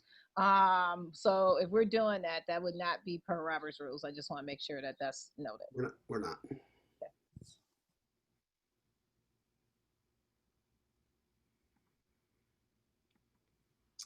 In a gigantic gift to the members on this, the WCDP that are on this call right now, I am advancing Teresa Reed to a panelist, and she is going to keep track of our speakers and tell them when they have 2 minutes left. So everybody, please give a big round of applause to Teresa Reed, who's going to do us all a big service here. Because you know how politicians are, they love to talk. All right, 1 more minute on the Mayor Celine vote.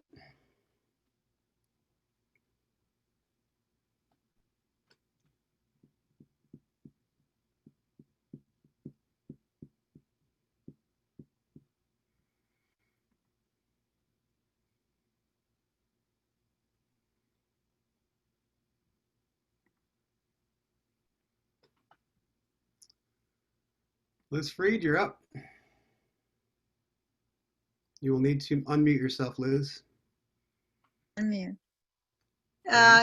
Can you add an abstention on this? Can we abstain? So You if, can abstain by not voting. no, but I mean, I'd like the whole party, Washington County party to abstain on this. Yeah, that's what Brad suggested, but it was too late. That motion should have been made before the vote was taken. Thank you. All right. Barry Nathans, you are mic'd up. Are there other candidates? I do not know. If anybody knows if there are other candidates, you can put that in the chat, and I can let people know. Okay. I'm being told there are no other candidates in the chat.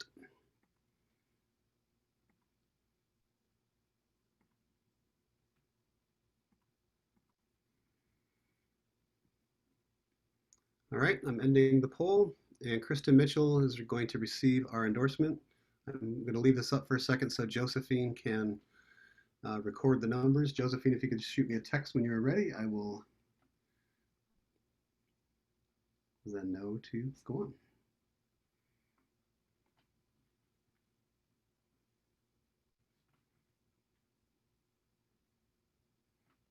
Oh, you can't see it. Okay, so, oh, I didn't share the results. Sorry. There we go. This is the results of the Celine mayor poll. It is 37 votes for Brian Marl and 79 votes for Kristen Mitchell. Kristen Mitchell will receive our endorsement. All right. 37-79. Okay.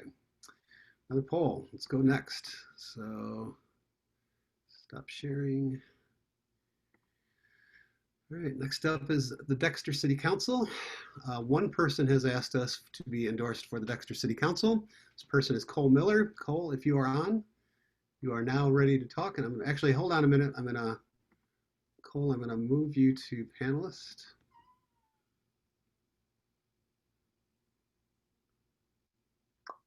All right, Cole, you should be able to speak. You have to unmute yourself. Cole, you are muted right now. You have 2 minutes, and Teresa Reed is going to be holding you to it. I thank you for that. I don't think I'll need that long, but I just want to thank you for your consideration. I want to let everybody know that I've been a member of the Western Washtenaw Democrats for the past 2 years now and acted as a secretary. I am also a precinct delegate in Dexter, working for the Democratic movement. I am one of 6 candidates running for 3 seats, and it would mean a lot to have the endorsement. Dexter is one of the fastest growing communities in Michigan and will face a lot of the same issues that Ann Arbor is facing now. And so we'll have a lot of the same development issues that were just for our Ann Arbor voters at the stake in the recent primary there. For that reason, I think that there's a lot of forward movement that Dexter can make both on green energy, on development, and affordable housing, and making itself both more accessible and connected to the rest of the county. I appreciate your consideration for this. All right, Cole, thank you so much. All right, I will leave this poll up for just another minute or so. In the meantime, Elizabeth Janovic, you have the floor. Hi, Chris. Can you hear me? Yep. I move that the WCDP decline to endorse in any race with more Democrats than open seats. Actually, that's required by our bylaws. I looked that up, and we are not allowed to endorse. Oh, Democrats. I see what you're saying. Yeah. Yep, So just like what happened in Saline. gotcha. See what you're saying. Okay. In the spirit of unity, both of those candidates for those types of seats are indisputably Democrats. And I think that it's in keeping with MDP policy that we don't endorse against each other. Therefore, I move that any race in which there are more Democrats than open seats, the WCDP does not endorse in those races, but the individuals are both included in the voter guide. Well, that is a bit of a problem because our policy is that they have to be endorsed in order to receive our resources. So that would be a bit of an issue.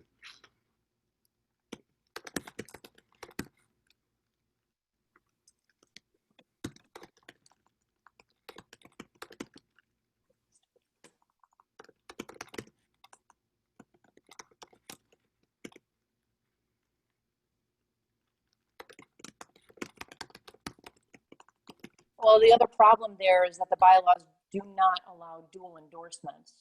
That's right. That's true. So it wouldn't be an endorsement, it would just be an inclusion into the voter guide. I'm going to put the question here real quick.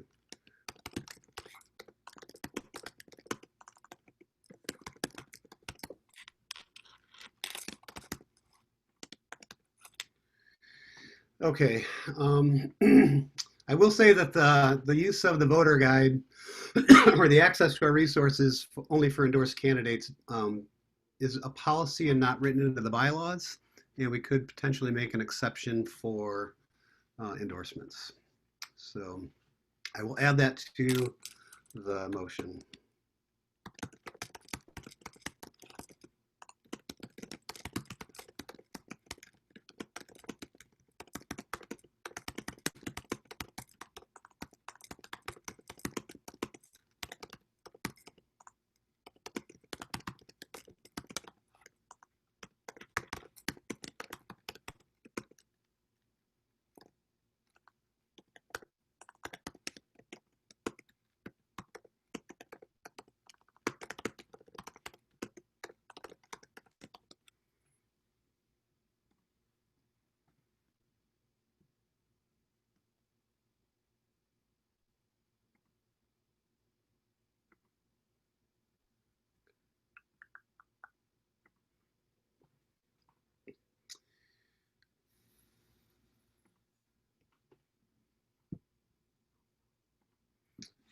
I'll do this for just one more minute here.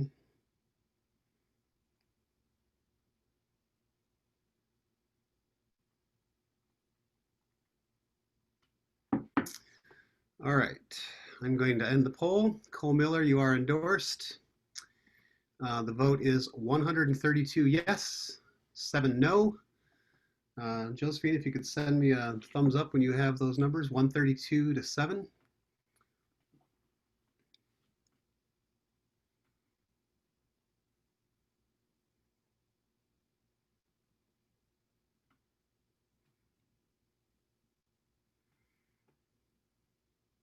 Okay, stop sharing. All right, I'm going to now, let's see here.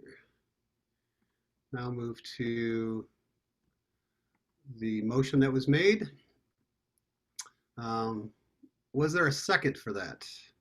Let's see, I'm just going to start with, oh boy, I've got a whole lot of, so who's first? All right, number ending in 430, you are permitted to talk. Oh, I did not ask to talk. Okay, you had your hand up, so.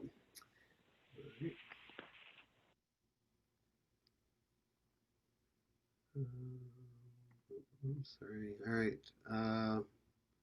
Brad O'Connor. I second the motion from Elizabeth Janovic, please. Okay. encourage everyone. Thank you.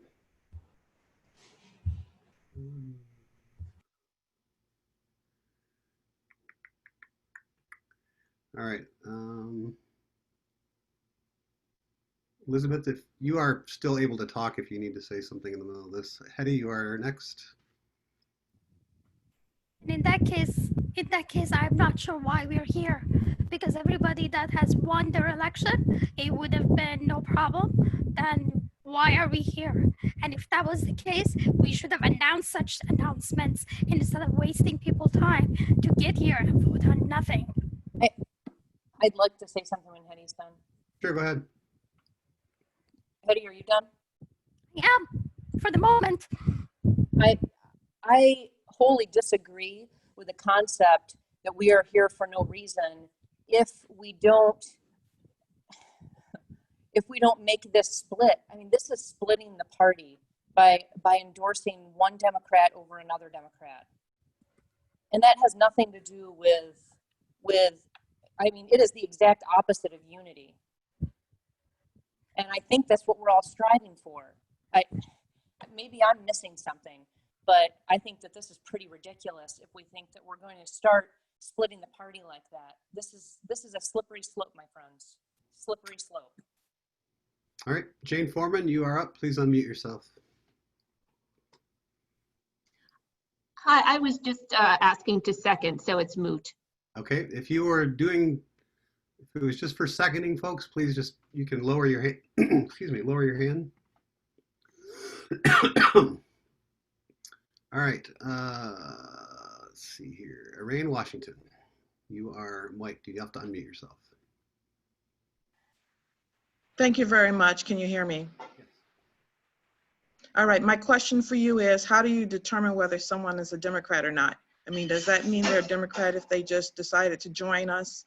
Well, I can answer that question. In order to receive our endorsement, they have to be a member of the Michigan Democratic Party, and they have to ask us for our endorsement. So those two things put together would qualify, I'd say. It does suggest that somebody could sabotage an actual Democrat, though. So that is true. That is what my concern is. Yeah, no, that's a legit concern, I would say.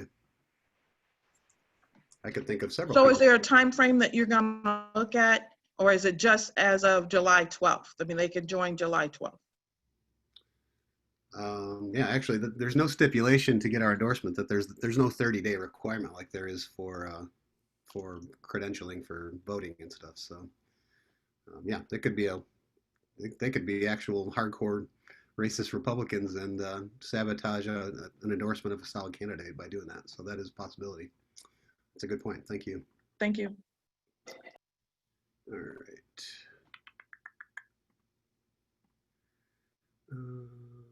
Taylor Kirchhoff, you are next. Wait a minute. What's going on here? There we go. All right, Taylor, you should be on. Hi, can you hear me? Yes.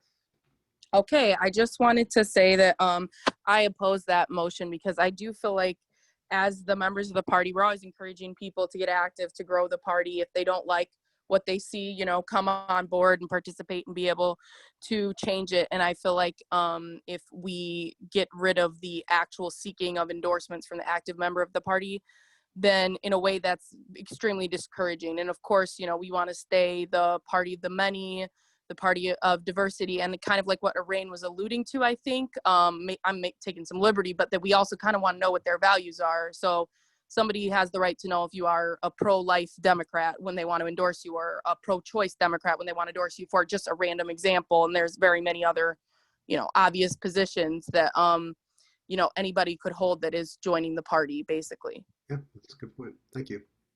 Thank you. All right. Susan Fechtow, you're next. You have to unmute yourself. I'd like to call the question. I got 10 people that would like to weigh in on this. Could we please at least let a few more people be heard about this before we move on? I really would ask you that you let this conversation happen. We all know why we're having this conversation. It's leading up to a very important vote shortly, and we should be doing this thoughtfully with a lot of input. I mean, if you want to call the question, you know, I guess I'm forced to, but I would really ask that you at least let a few more people have weigh in on this stuff. Will you grant me that? Is this going to take another 6 hours? That's what you said earlier, and that's what I find frightening. Yeah. No. Democracy's not always pretty. Because you've got about less than 100 people voting now, and you said there's 180 people on the call. Have we really lost half of the people who had been on the call? There are initially? 182 people on this call right now. Not everybody's voting in every poll. I'm still calling the question, please. All right. I need a parliamentarian to tell me what to do here because I don't actually know. Does that mean we have to go to the vote immediately, or do we have to vote on whether or not to? All right, we have to vote on it, right? So let me create another poll.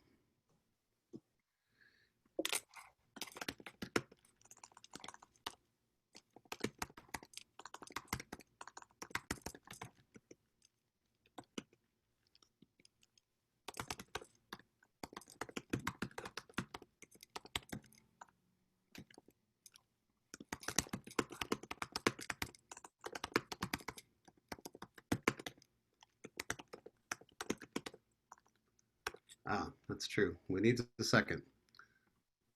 Can I ask everybody to put their hands down, please? And if there's a second, please leave it up. Or give me a second in the chat, actually. You could do it that way too.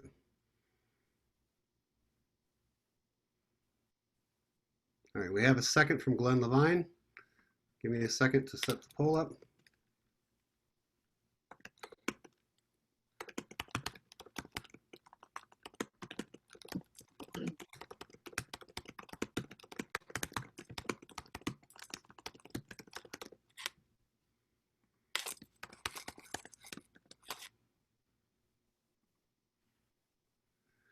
All right, the question has been called. I am putting up a poll to whether or not to end this discussion. Please vote now.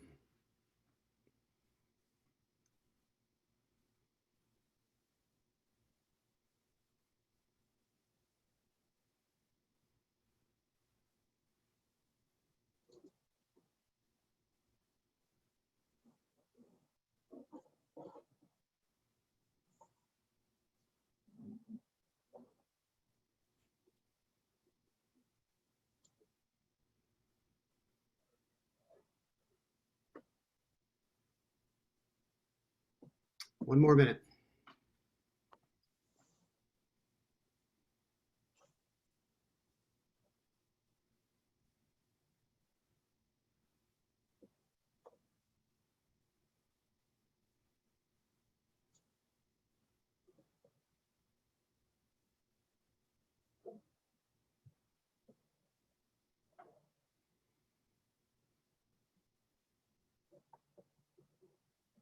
All right, I'm being told by Nick that Robert's rules require 2/3 vote to close debate. Is that accurate? Can anybody confirm that? I am not a parliamentarian, so.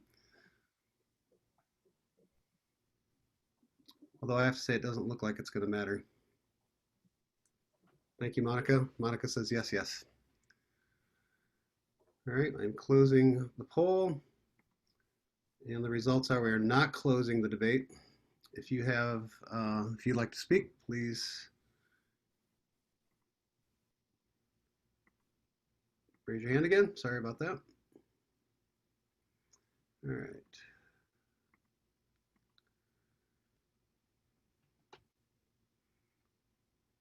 Okay, next up is Hetty. You are up.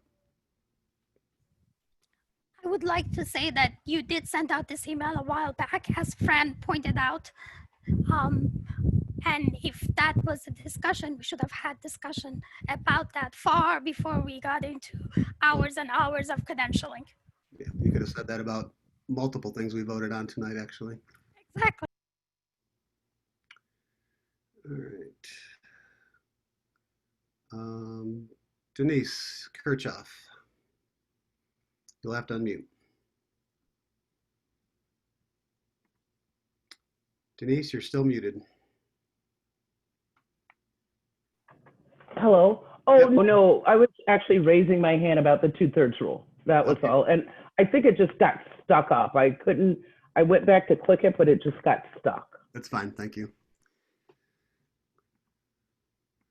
All right. Next up, Ashton Justice. Hang on, give me a second. There we go.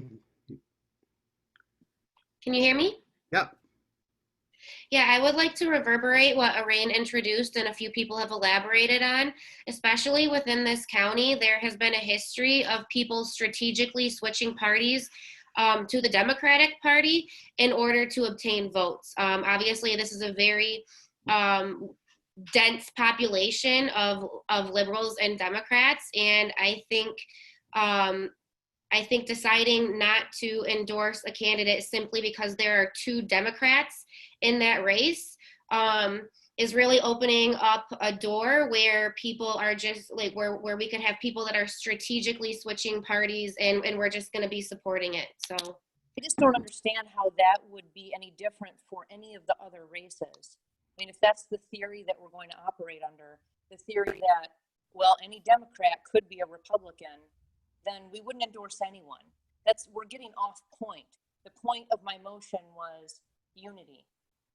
In the spirit of unity, we do not endorse one Democrat over another Democrat. Debbie Dinkle just talked about this over and over and over. Let's listen to our leaders and let's follow their lead. Next up is Christian.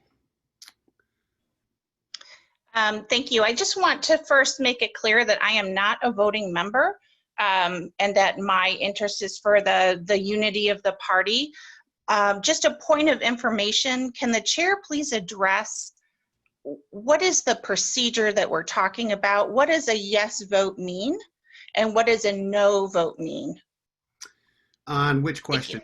Well, it will be very clear when I put the question up.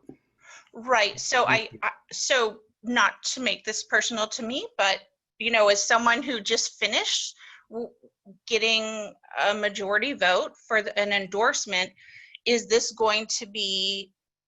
action? It's not retroactive. Don't worry. It's not retroactive. So it would be affecting things from here on out. Going forward, yes. Right. But I mean, I just, you know, I am for unity of the party. I hear that. So thank you. You bet. All right. Sorry, this is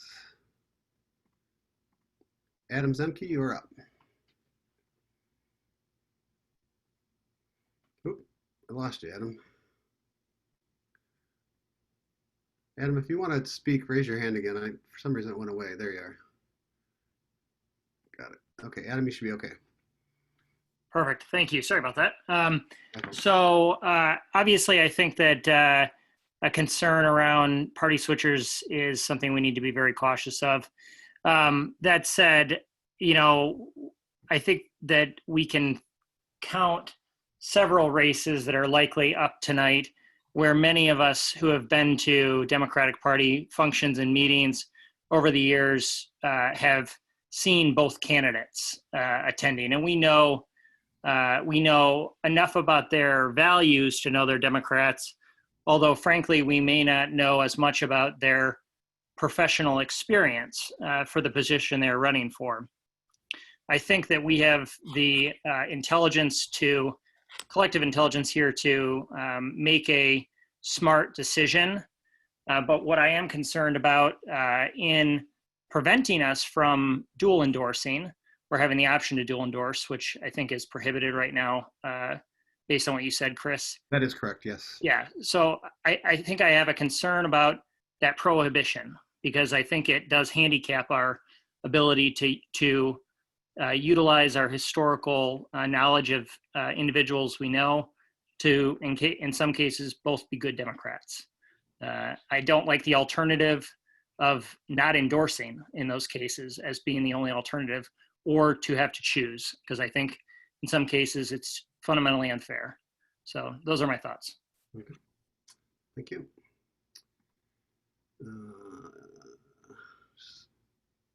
Okay. Sam Bagenstos, you're up. Please unmute yourself.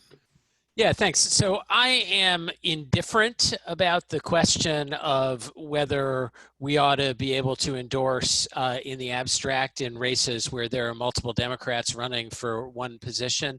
I will say, though, if we are going to take the position that if there are multiple Democrats running for one position, then we don't do any endorsements, I don't see the point in having a mass meeting of the members of the party to make that decision. The executive board could perfectly well assess whether people are in fact Democrats and could solve the problem of strategic party switching.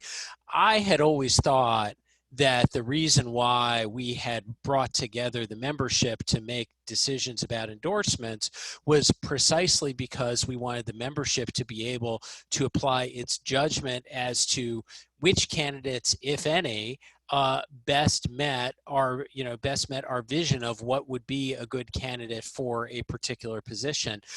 And so, I guess this comes back to what Hetty said at the very beginning. Why are we here? I don't see a purpose for this meeting. Look, everyone who has already been nominated by the party is ipso facto endorsed. We endorse those people 98-2 or something like that. Right. And everybody who is still running for a position, if they're the only Democrat, we're obviously going to endorse them. And if there's more than one Democrat, we're not going to endorse them. Why does this require the judgment of the membership? And I actually think it's a really good thing that we have so many people here. Should we think on a policy level about having more options, right? Having an option of dual endorsement, having an option of no endorsement, sure, but here we are. I would really hate the idea of saying, as a rule, what we ought to do is take all these people who've been sitting here for the last 2 hours and 15 minutes and say, yeah, actually, what you're doing is irrelevant. Thank you. Appreciate that. All right. Ruth Cassidy, you are up. Please unmute yourself. Hi, this is Ruth Cassidy. I just wanted to say that I oppose this motion and I urge people to vote against this. I just think that the candidates should be making their case and doing the community building to win our endorsements throughout their campaign. I don't feel it's divisive to endorse the candidate or candidates who made the strongest case for why they represent democratic values. The way I think about it is we need to take a stand sometimes and advocate for values or for the candidate who's best representing us. And I don't find it unifying to say just follow Debbie Dingell or whatever we think she might have said. So I feel like voting for this would impair our ability to effectively advocate for the best Democratic candidate. And just about the people who are switching parties to try to win a Democratic nomination, I think that we can do like we did, for example, with Ken McGee, or get the information out and better inform people rather than to like come up with some other procedure that might just be exclusionary or something like that. But thank you, Ruth. More in favor of that. Thanks. All right. Nora Wright, you're up. Give me a sec. There we go. Nora, please unmute yourself. Good evening. Thank you. I just wanted to say that I am in favor of the motion. We, as a party, have worked so hard in terms of our rules about not endorsing in primaries. And we're very fortunate in this, particularly the judicial race that's coming up, that we have 2 Democrats that are running. And my proposal would be that we do not endorse a specific, but that we have both of them on our voter guide as well qualified Democrats. Thank you. All right. Jeffrey Tate, you are up. Please be brief, people. If you're repeating something that somebody else says, throw your hand, okay? Because okay, I agree with Nora, and I, in good conscience, cannot endorse anyone in communities which I don't reside and don't know the candidates, especially with 2 or more Democrats vying for the same office. Ken McGee was at a meeting in Van Buren Township, and I knew that he ran for Republican 4 years ago, and he was basically just a Dino. Okay, thank you. All right, Kareen, I'm not sure if it's Kareen or if it's Fran. It's me again. Thanks, Chris. And again, I want to thank you for all your hard work. You're doing a great job. Why you guys I pay me just, the big dollars? I'm sorry. Why you pay me the big bucks? Yep, that's true. So I just want to address a couple of issues. Sam, I want to address what you said about this being irrelevant if we don't endorse. I don't think that's true at all. I think that we have endorsed a lot of the top Democrats. I also think that we've had an opportunity to hear from a lot of these candidates that we may not have heard from. I think the specific challenge with regards to two really good, strong, dedicated Democrats is how it will impact the party as a whole going into the next 3 months just before a really important election. And that is where I know my concern is. I don't see this as irrelevant. I think it's very, very important. And I think it's very important for both candidates to get in the voter guide so they will have an opportunity to be viewed and evaluated by all the people of Washtenaw County, not a select few that have been able to join this meeting tonight. The other thing is with regards to Debbie Dingle, Chris put on a great picnic on Sunday, and Debbie Dingle was very gracious and generous, and she really stressed the importance of unity. And I think that that is something that many of us are concerned about. I think if you were around in 2016, you know that we had tremendous struggles. And we ended up with a president that I think most of us are not happy with. That in part came about because of a lack of unity. There were people who were upset and felt they weren't treated right, and they didn't want to proceed with the Democrats. And that has cost us dearly, both at the US Supreme Court level and throughout legislation at the federal, even down to the state level. So when we're talking about unity, it's not just a word. It is really important to have that philosophical meaning behind it and the strength and intention behind it. And so finally, what Nora said, I completely echo. I think that Nora was so eloquent in what she said. This is a time that we really need to work toward November and taking care of business. We have two candidates that are definitely dedicated Democrats. There doesn't mean to make any sense as to trying to present to cause something that could be problematic. But then finally, there was someone who said something about making the case for that it should be the person with the most votes. That's true. And if you do that, then you evaluate the primary and you look at who got the most votes. And maybe you decide based on the most votes that that's the person you want to endorse. I know some of us would like to urge that we don't weigh in, that we remain unified, that they're both in the voter guide, and that everybody gets an opportunity to truly assess the value of these two candidates and decide on election day how they want to vote. And Chris, thank you very much for giving me this opportunity. Yeah, thank you. Ron Emos, I'm not sure I'm pronouncing your last name right. You are up. Please unmute yourself. Yeah, this is a meeting that I came to, and I've been here 2.5 hours. And I feel disrespected by the person from Saline who's running for mayor who did not show up. So I came to listen to the candidates, make their statements, and for me to vote on them. And all I've listened to is things about Robert's Rules of Laws and other things. So it's not very enjoyable to me as a person who's trying to get interested in the Democratic Party. And yes, you can call for unity, but this does not bring together people who really want to support candidates on the ballot. Thank you. Dirk Mayhew, just before I mic up Dirk, if you're going to say something that somebody has already said, please lower your hand. It is now almost 9 o'clock and we've got 15 people with their hands up. So let's just think about it. Dirk, you're up. Yeah, thanks for that intro, Chris.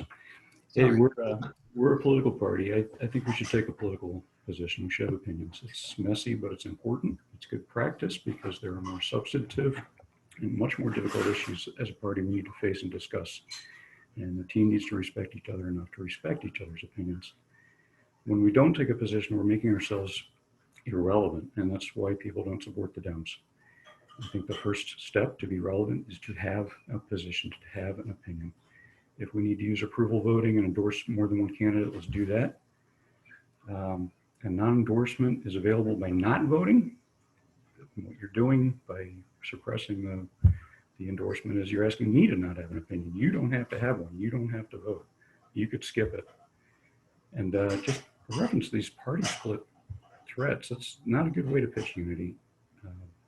We can be unified in irrelevance, but I promise I will respect your opinion. If you outvote me, I'll respect that. And I hope you all will allow me to voice my opinion. Thanks, sir. Thanks. Liano Sharon, you are up. Hello. I'm really disappointed that we're talking about unity in this way, because that is not unity. That is called conformity. Yes. Let's just be very, very, very honest. What you're asking us to do is you're asking us to say anybody who calls themselves a Democrat, we're automatically going to support them in the general. And as Dirk just said, that's not what a political organization does. A political organization has to take a stand, has to hold the line. The whole reason that right now we have terrible negotiations in the House is because the Democrats weren't able to put up a line until way, way, way, way, way late.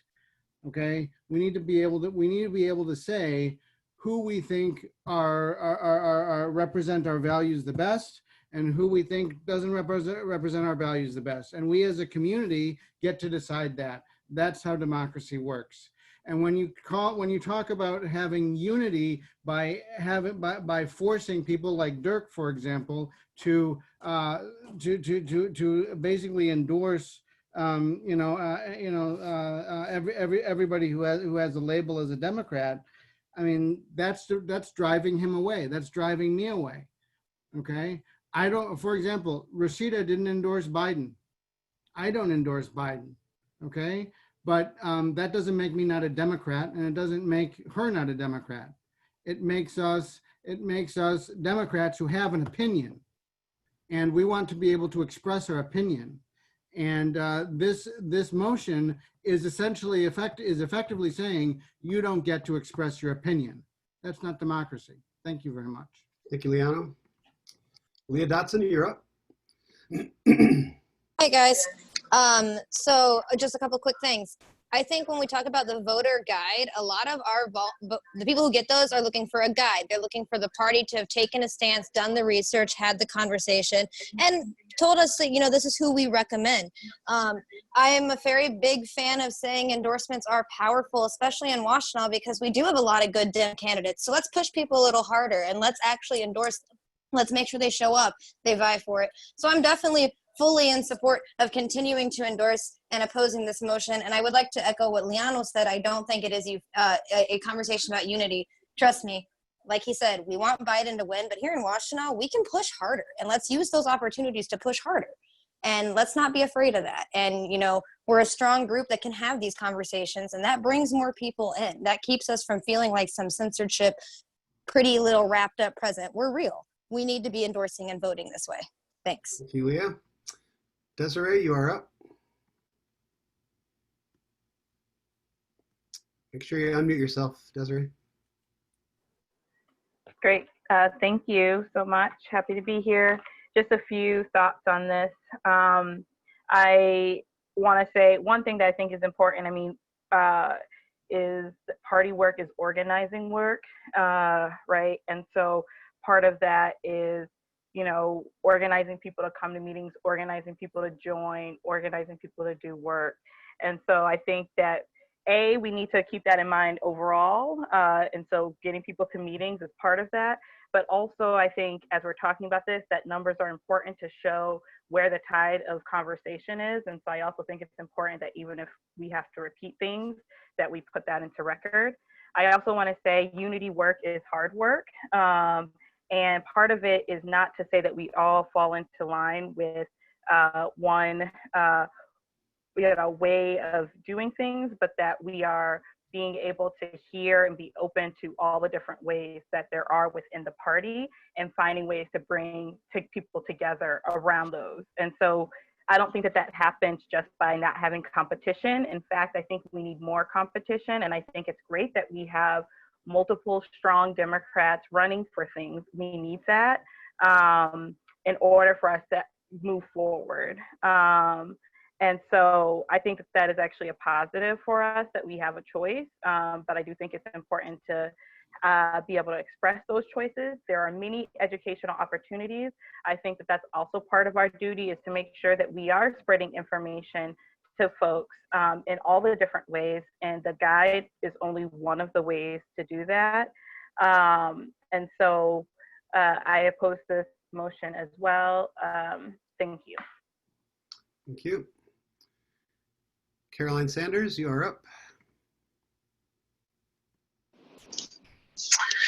I wasn't going to say anything, and this has been a very long call as I sit in my car waiting, watching my sundae melt. But I do. We've got lots more to go. Buckle in. Clearly. But I did just want to address the fact that I am one of many underdogs that I'm sure is on this call in terms of running for office. And I have been involved in the Democratic Party for quite some time, and I've always voted Democratic since I was 18 years old. I think that we need to be looking at voting records. Are the candidates that are running, are we all voting? Are we voting in the primaries? Are we voting in the general elections consistently?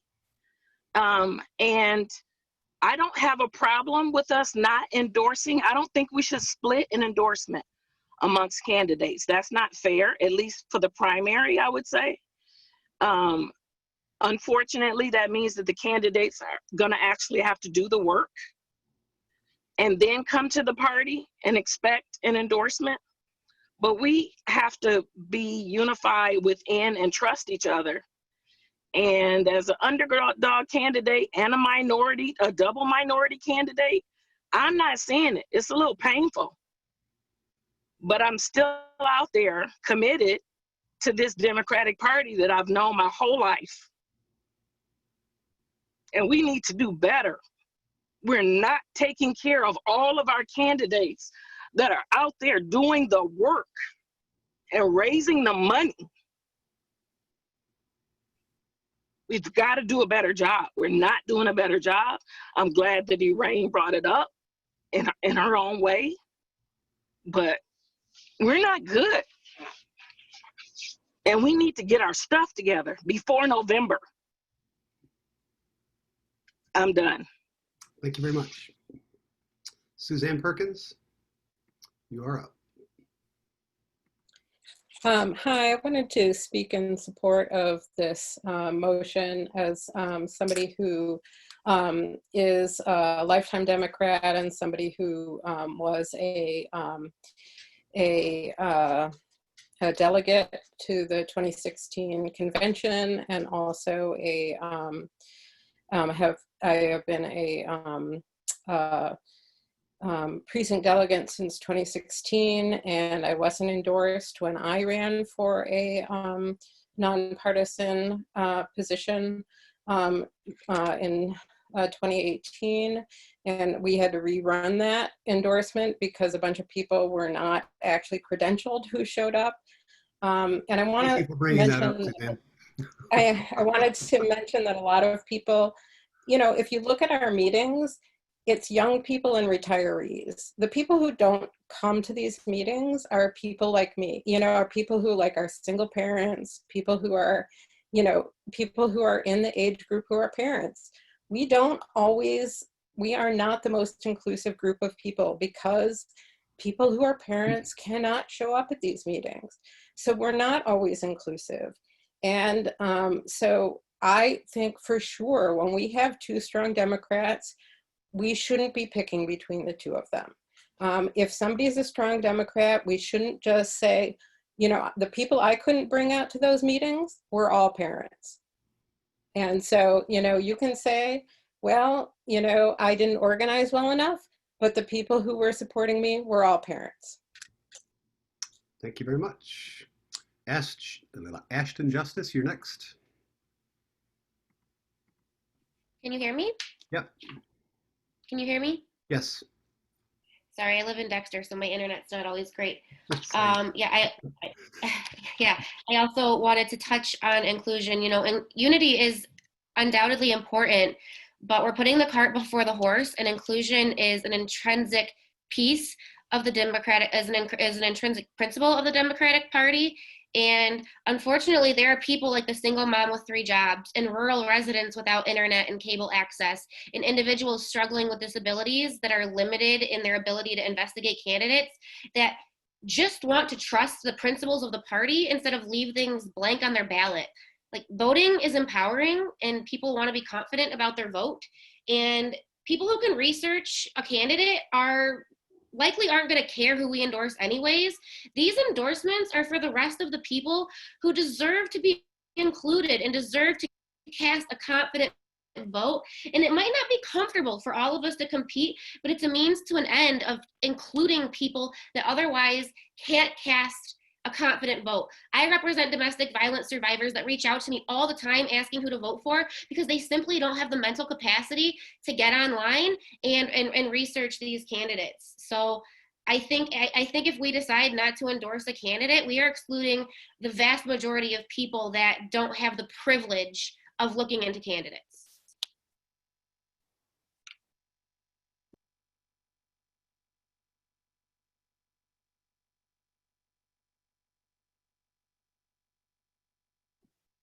Chris, you're muted. You're muted. Sorry. Thank you, Ashton. I appreciate it.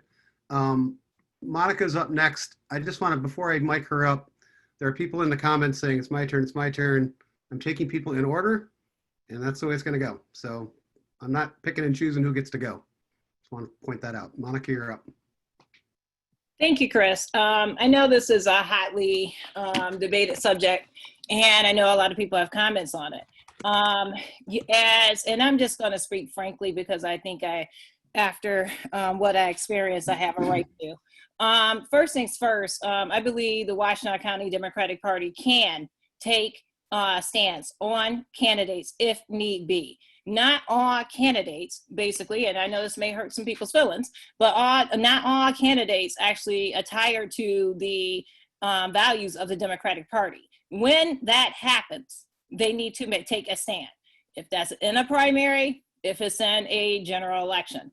I personally appreciated the Washtenaw County Democratic Party taking a stance in my former race, even though that race did not come out with the outcome that a lot of people wanted, and that's okay, But the fact that the party took a stance in that race made a difference. And so I am in just firm disagreement that the party cannot take a stance, and if need be, and if they so choose, could choose to either not endorse or endorse in certain races.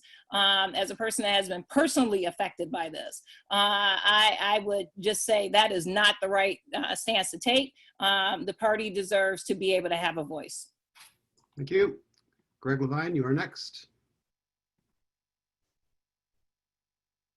So I was trying to do call it a question because I'm sorry, this is my first time on one of these, and I will never join one of these again because this is painful and this is not promoting unity. And I think somebody already said that, but I think we need to vote on this. I think we've heard multiple opinions for both sides. I think we have enough information to vote, and if we don't vote and move forward, you're just going to keep losing people. Thank you.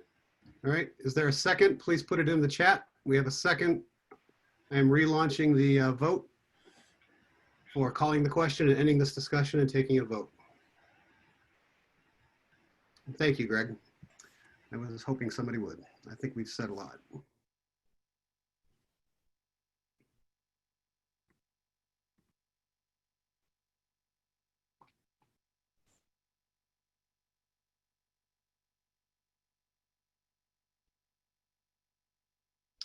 All right, I'm going to stop there. We have well over half of the people have voted to end this poll. It's at 120 to 9 right now. So I will share the results there just so you can see it. 120 want to end the discussion.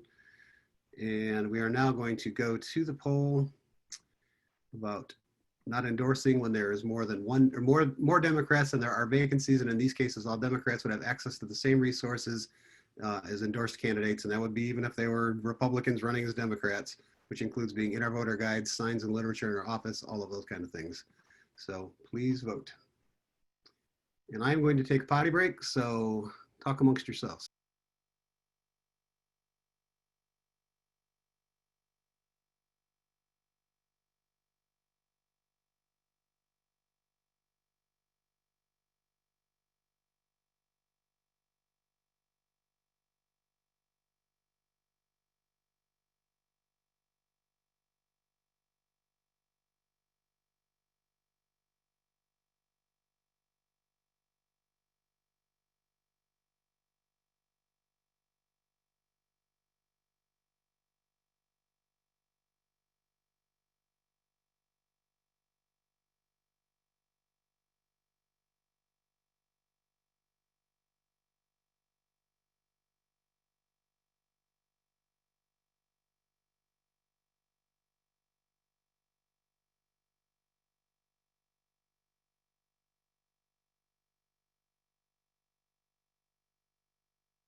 Let me give this 60 more seconds, and then we'll move on to the next thing.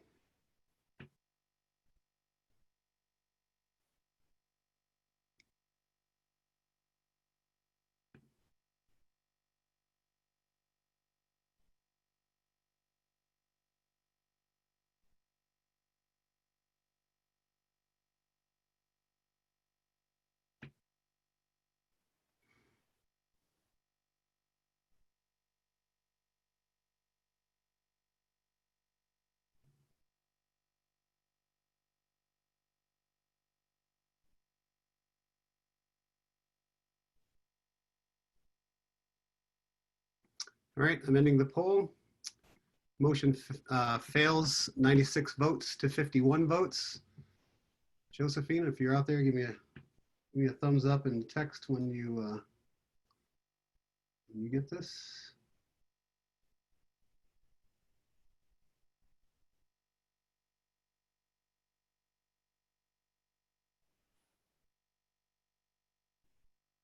Okay. All right, we're moving on. Next up, are we done city council? Yes. All right. Next up, we're gonna do Ann Arbor School Board. There are 3 openings in the Ann Arbor School Board. This is a nonpartisan race. If Jeff Gaynor, Jamila James, Ernesto Quijero, Crystal Dupree, or Angie Smith are on the line, please raise your hand and I will recognize you. Oh boy, I have a whole bunch of stuff here. Let's see here. I'm gonna lower everybody's hand and we're gonna start over again here.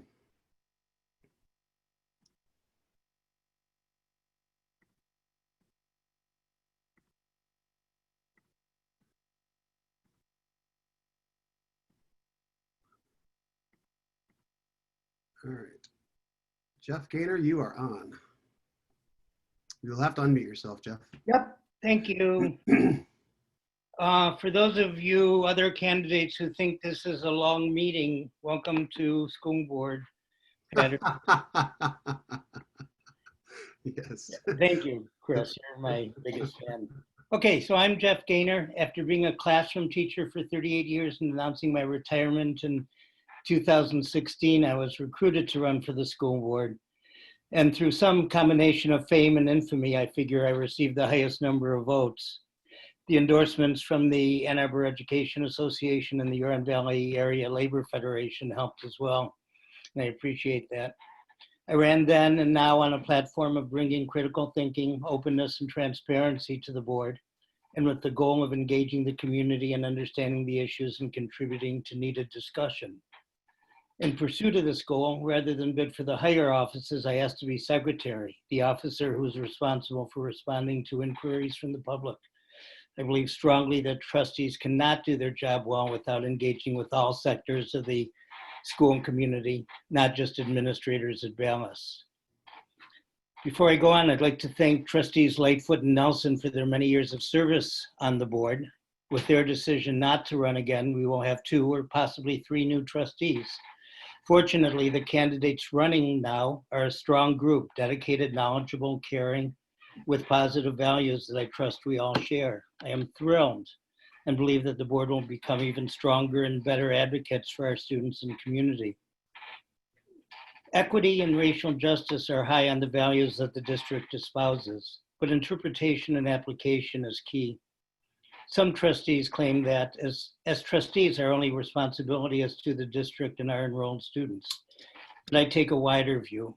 I have been the dissenting vote on our schools of choice policy because of how it depletes the Ypsilanti School District of their foundation allowance for more than 1,700 students that we enroll. Within the district, I have stood with— All right, Jeff, that's 2 minutes. We got a lot of meeting to go on. I'm going to cut you off there. Well, I was going to say more about how segregation is taking root in some other policies due to in-district transfers. Mentioned the $1 billion bond and how I've been we're going to cut you off there. Crystal, you're up. I'm going to actually promote you guys to panelists so people can see you. Go ahead, Crystal. You are ready. Make sure you unmute yourself. Wait a minute. What happened? I lost you, Crystal. Raise your hand again, Crystal.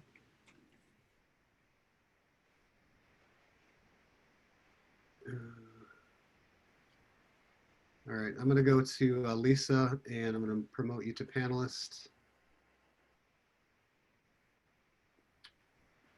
All right, Lisa, you're up. Oh, Crystal, you'll be next. So Lisa Quijero, I think it's Quijero. I don't know how to pronounce your last name. I'm sorry. This is Ernesto Carrijero. Oh, Ernesto, I'm sorry. Listed as Lisa, that's okay. Okay, gotcha. Good evening, everyone. My name, hang on a sec. Here we go. If you want to go video, go for it. It's up to you. Okay, thanks. Okay, good evening. My name is Ernesto Carrijero, and I'm seeking your support for one of the 3 open seats on the Ann Arbor board in November. I'm a husband, I'm a father of 2, and a career educator. I earned my bachelor's degree from the University of Michigan and my master's in education from the University of Pennsylvania. My first job was at U of M at the Institute for Social Research, where I worked as a computer systems consultant. I conducted nationwide trainings for fellow U of M employees in the field, and I operated as a help desk technician. My second career is as a teacher. I taught English at Tecumseh High School from 2002 to 2013. In that time, I chaired the school improvement committee, and my presence was requested at a lot of IEP meetings simply because of my demeanor and my ability to bring people together. To me, the role of public schools is to prepare students to be fair and responsible leaders, innovators, civil participants, and problem solvers, regardless of what their skills are. I'll always fight for student support, access, and self-advocacy. Your support for me is also a support for inclusion and representation. I've sat on both sides of parent-teacher conferences. I'm a regular parent volunteer at our school. I'm a first-generation Asian American, and I'm a proud union member. My perspective is one that can guide our district in the next 4 years and beyond. This evening, I'm asking you for your vote to endorse me, Ernesto Carrijero, for the Ann Arbor School Board. I'm the right person for the job. Thank you for your time and consideration, and I'm looking forward to a great November. Thank you, Ernesto. Thank you, Chris, for your hard work. Thank you. All right, Crystal, you're up. And you may turn your video back on, Crystal. Or I could do it. Yeah, go ahead and start your video, Crystal, and you're up. There we go. Nope, you're muted. I think something's going on. I'm not hearing you. hear me now? Yeah, there you go. All right. Okay. Hello, my name is Crystal Dupree. I am a social worker and a combat veteran. I have dedicated my life to service and advocacy. As a mother of an 8-year-old going on 80 here in Ann Arbor Public Schools who uses special education services, our experiences in Ann Arbor Public has led me to join COPA, which is the Coalition for Parents, Advocates, and Attorneys, and also invest in a special education lawyer, which is really an unnecessary financial burden that is placed on so many families, not just my own.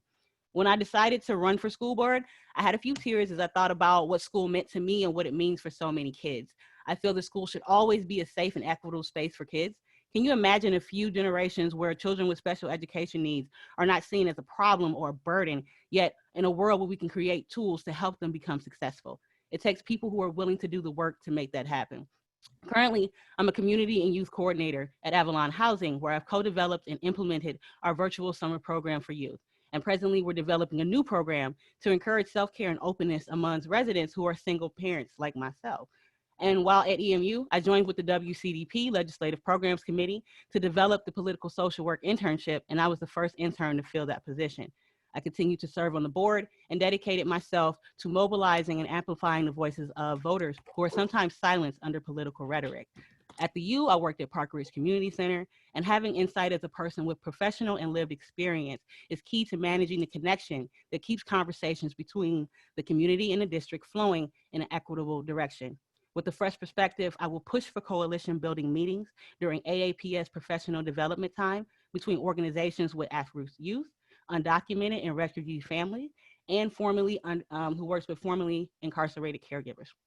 Through open and honest communication, we can learn how to build on our allyship and work at closing the education gap in Ann Arbor Public Schools. I'm dedicating to advocating for consistent special education services and information across the district. Thank you.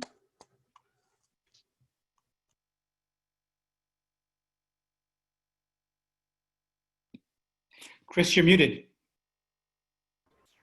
Thank you, Crystal. That was awesome. Jamila, you are up as soon as you turn your mic on and turn your video on, if you wish. You don't have to.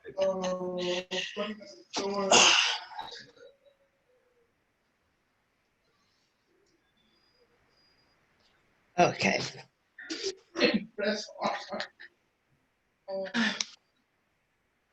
Feel like I gotta have my video on now.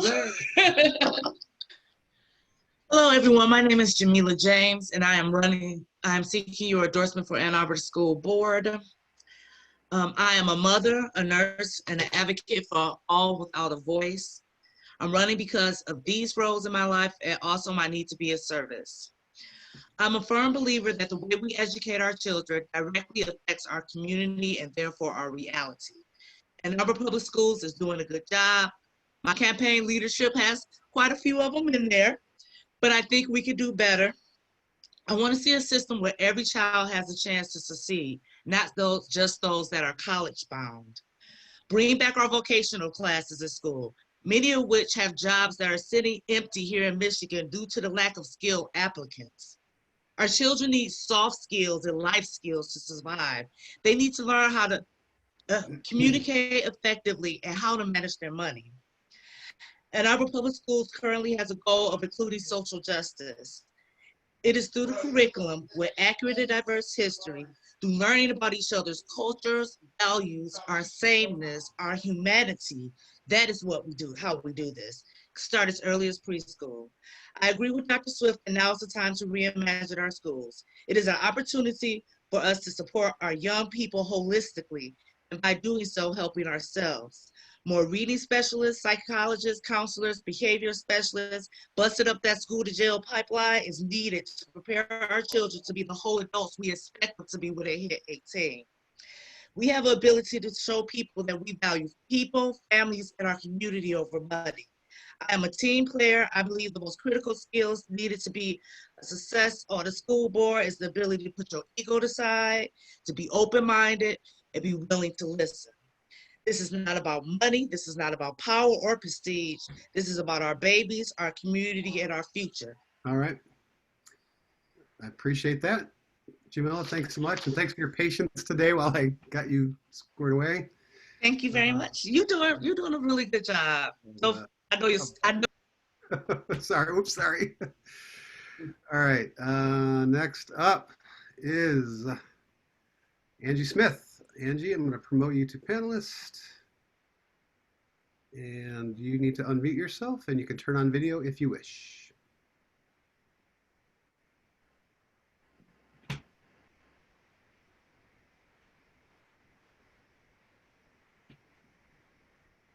Angie, you're muted if you're trying to speak.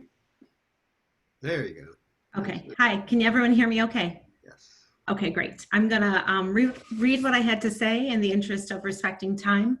I'm Angie Smith, and I'm asking for your endorsement today because education is the most crucial element of a healthy community and a good life. And your voice matters and your vote matters. And obviously, based on your discussions so far tonight, that's very clear to all of you. As an AAPS student, parent, and an educator, I have spent my professional and my personal life supporting my own children and many learners with diverse backgrounds and unique challenges, including students with traumatic brain injury, incarcerated population, community college students, and high achievers. This pandemic has offered a chance to pause and reflect on what we spend our time and effort on and what is most meaningful. For many of us, that's our kids. They're our future. Mr. Rogers says, anyone who does anything to help a child in his life is a hero. And I've seen a lot of heroes in our school communities. But I firmly believe that we can best support all kids, through public education. So for me, how I want to spend my time is as a trustee of the school board. I intend to approach governance with a spirit of inquiry, understanding both the authority and the responsibility of the school board to engage families, empower students, and support teachers. My goals include creating a more just and equitable educational experience, examining how we measure success in education, fostering clear and consistent communication between teachers, administrators, and families.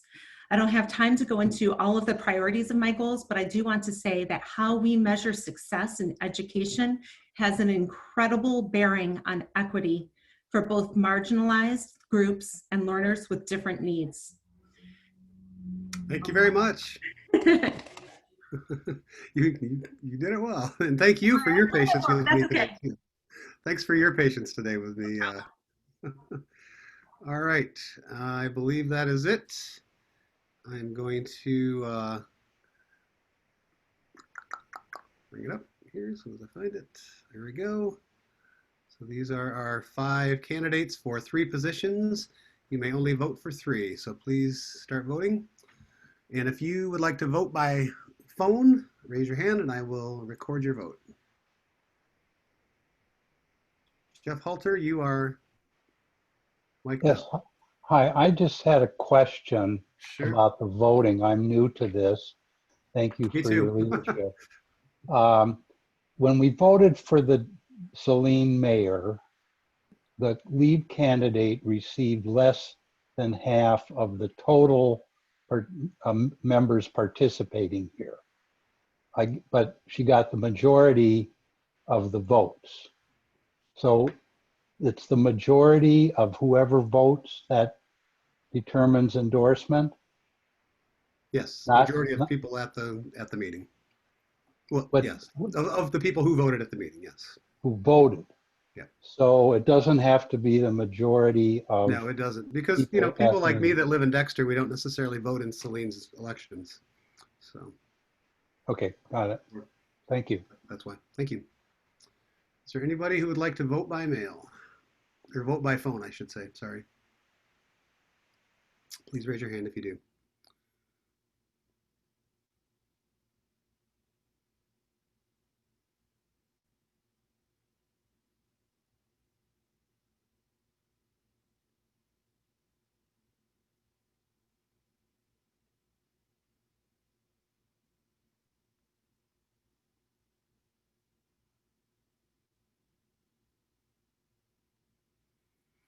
I'm going to give this one more minute.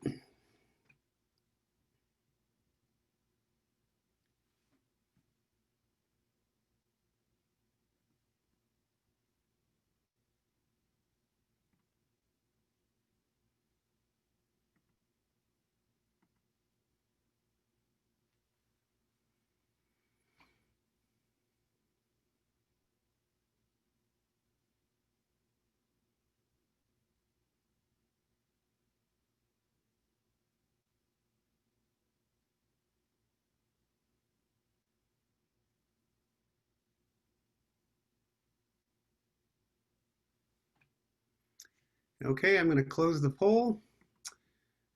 Josephine, please be ready. I'm going to read these off to you.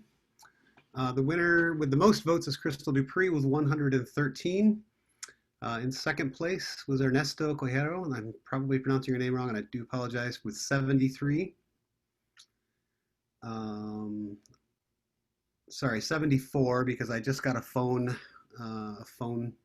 vote. Crystal got 114. Third place with 63 votes is Jeff Gaynor.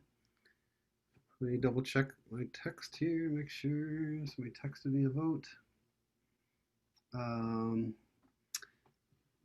Yes, so with 63 is Jeff Gaynor. Fourth place is Angie Smith with 61. And last place was 54 votes is Jamila James.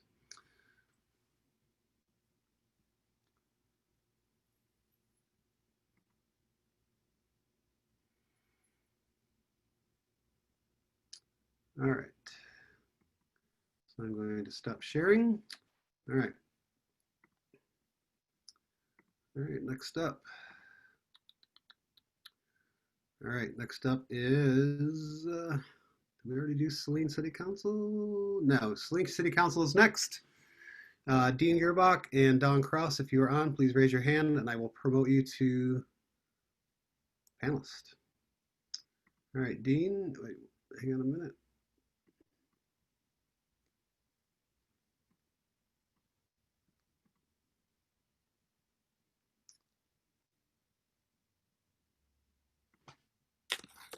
And I had a question in the chat about who gets endorsed. It will be the top 3. Good evening. Thanks for allowing me to speak to you all, and I appreciate the ability to ask for your endorsement. My name is Dean Benjamin Gearbach. I've been a long-time resident here in Saline, and I've been on the council 16 years out of the last 25 years. I've served with both Gretchen Driscoll and Mayor Morrow. I've served as Mayor Pro Tem twice for Gretchen Driscoll and once for Mayor Morrow. My background is the University of Michigan. I'm an higher education finance and administrator. I've served in terms of numerous planning commission, all the committees that are within the city, and I can continue to want to serve because Saline has been basically my enjoyment, my hobby, because I've always been part of it. My family has deep roots in the city, and also because Saline is such a growing and needing a town that needs individuals that will provide it with the experience, dedication, the understanding of what it is to be a growing town, a town that needs to be inclusive, a town that needs to evaluate itself and to develop more and more things to address issues for people with disparities and disabilities and things like that.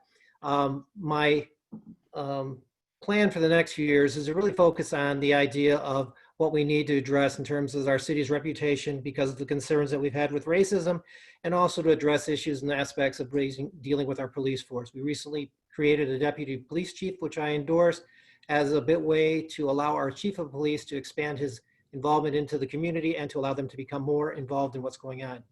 I hope to also have more expansion into our gay and civil rights. I was on the non-discrimination ordinance, and we want to make sure that we promote inclusivity and to be a welcoming community as we move forward. Again, I appreciate your allowing me to join this meeting and hope to continue to be a part of our Democratic committee group. Thank you. Thank you very much. All right.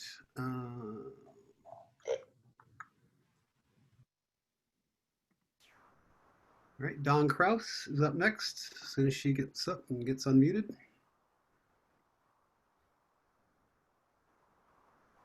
Hi, Dawn.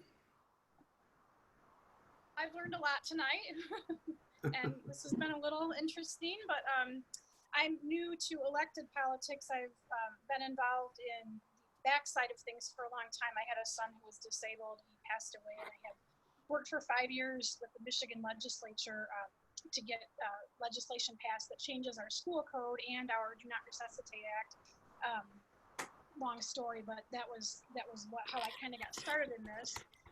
The next phase of my life, this seemed like the next natural option for me. I grew up in Saline, graduated from Saline, lived in Jackson, Ann Arbor, and returned back here 5 years ago and realized what a gem we had. Some of the problems I've noticed, obviously lack of diversity.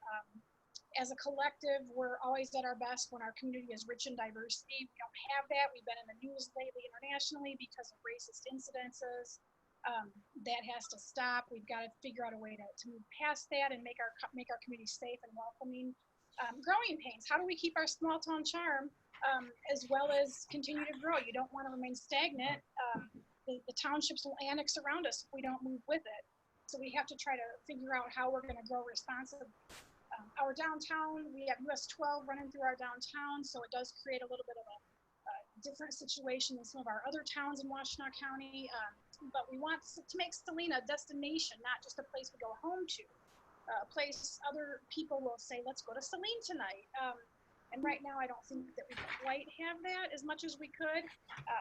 Infrastructure and resources, the growth, the infrastructure, the resources, they have to grow together. I know City Council's been working really hard on fixing our wastewater treatment plant. So I don't claim to know how I could do it better, but we definitely have to keep an eye proactively on what's coming up that needs to be fixed. Affordable housing, this is one of my big loves for Saline. I want to see I'm gonna have to stop you there. We're on a limit of 2, so. You're good. You're good. That's fine. I knew I was gonna go over. Thank you. So I appreciate it. So I'm gonna launch this poll. Thank you very much. And I'm going to. All right. So the poll is in progress. Please vote.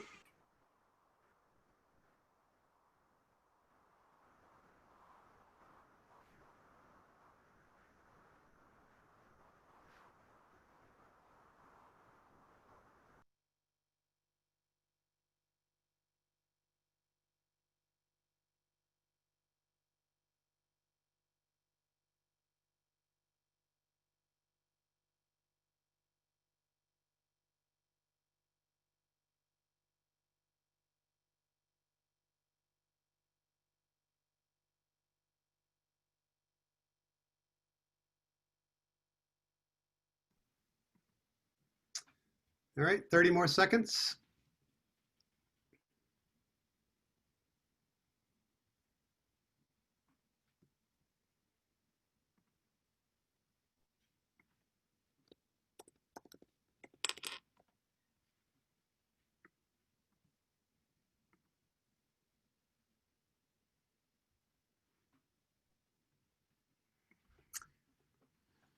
Okay, is there anybody that wishes to vote by phone? Please raise your hand if you're going to do that.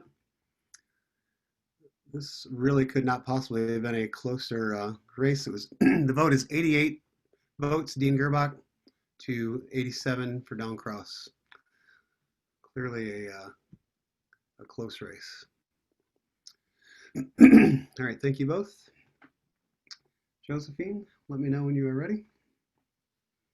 88 for Dean Gerbach, 87 for Don Cross. All right, moving right along. All right, next up is the Ypsilanti Community Schools. If Maria Goodrich, Yvonne Fields, or Janice Townsend are here, please raise your hand and I will recognize you. All right, Maria Goodrich, you are up first. We'll promote you to panelist.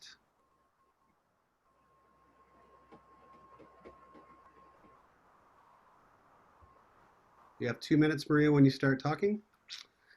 And we are going to strictly enforce this. We have the iron fist of Teresa Reed and her cards. All right. Hi, Yeah, good. I'm Maria Goodrich. Yeah. I'm a dedicated and passionate teacher, parent, student, scientist, and longtime active Democrat.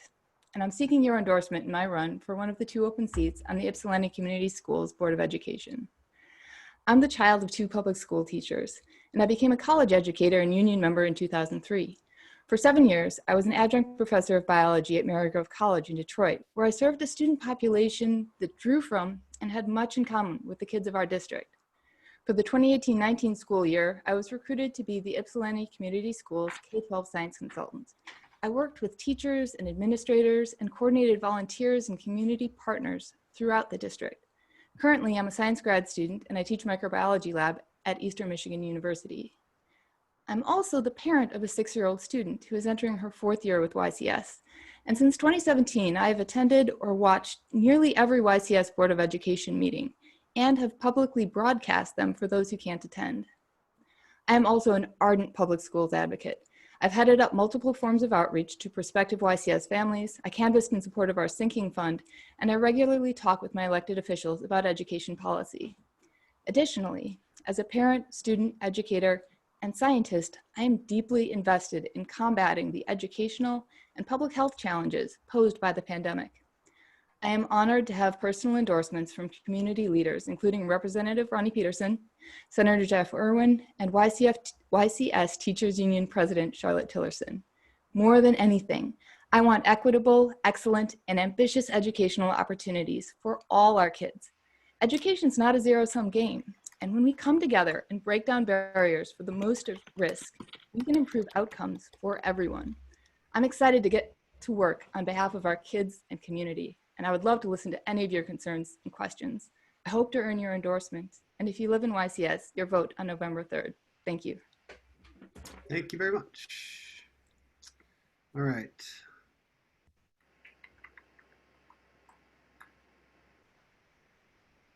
Next up, we have Janice Townsend. As soon as I can get my stuff together here. And while we're waiting really quick before you start, does anybody know, can somebody tell me in the chat whether or not how many vacancies there are in that last race in the Saline City Council? Because if there were 2, then that means both people are endorsed. So even though it was a very, very close race, they are both endorsed. All right, sorry to take away from your time, Janice, you're all set. Good evening. It is very nice to be here, and I am humbly seeking the endorsement of the Washtenaw County Democratic Party for a seat on the Ypsilanti Board of Education. My name is Janice Townsend. I am a devoted, lifelong native of Ypsilanti, Michigan. I have served in several capacities with Ypsilanti as a student of Ypsilanti Public Schools, as a parent of a recent graduate of Ypsilanti Community Schools, and as a community partner. And what my focus is as a member is to create a new road of success for each student. And what that means is I want to create resources and redefine what those resources are. Many people think they're in regards to finances, but I want to redefine our mutual aid society, the different government programs that we have, as well as our community organizations. I want to create opportunities by creating our CTE program and also redeveloping our trades such as RCTC. The other thing is I want to enhance our academics, become a more rigorous academic program that will further enhance our student success, and as well as development, create different opportunities for each student, as well as our teachers in our new normal, and how we can further provide a resource in ways that will make each student and teacher successful, and create additional partnerships that are more intentional. Today, I simply seek your endorsement to support our children. And I hope that I will have the opportunity to earn not only your trust and support, but your vote on November 3rd. I'm a realtor, and I have over 25 years in financial industry, in the banking industry, and I know what it means to have critical thinking. And I also worked with the merger with Willow Run and Ypsilanti Community Schools. So again, my name is Janice Townsend, and I seek your support for November 3rd. Thank you. Thanks, Janice. All right, and then Yvonne Fields, as soon as I can get this to work, here we go. Yvonne Fields is up next. We're getting there, folks. We only got 2 more after this one, and they're the good ones.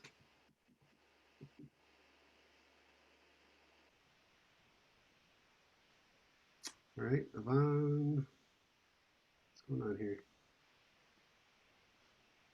Yvonne, can you raise your hand again? It's not really glad you're here. Did we lose Yvonne?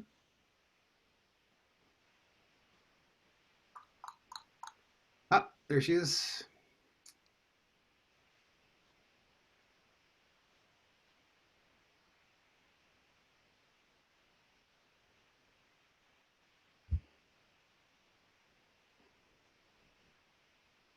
Yvonne, you're muted. Hello? There we go. Am I on here now? Yeah. You are, yes. Okay. Just want to do something here.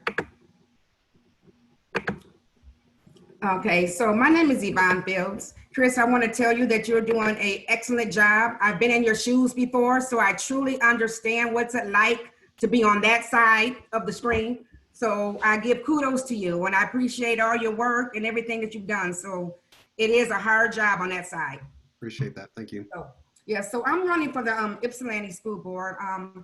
I am a mother, I am a graduate, I have a master's degree in information technology, and I hold a bachelor's degree in computer science. So, and also I have a love for the community, and I have a love for kids.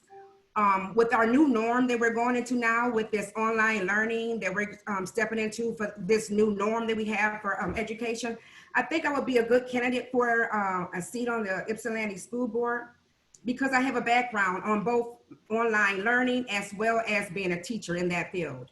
I have 23 years experience working for, in my previous job for Washington County in public health department. And after that, I started working as a substitute teacher. So in Ann Arbor and the Ypsilanti Public Schools. So I've been on both sides of the thing as a parent and also as a teacher, seeing what it's like to be on both sides of that realm in teaching.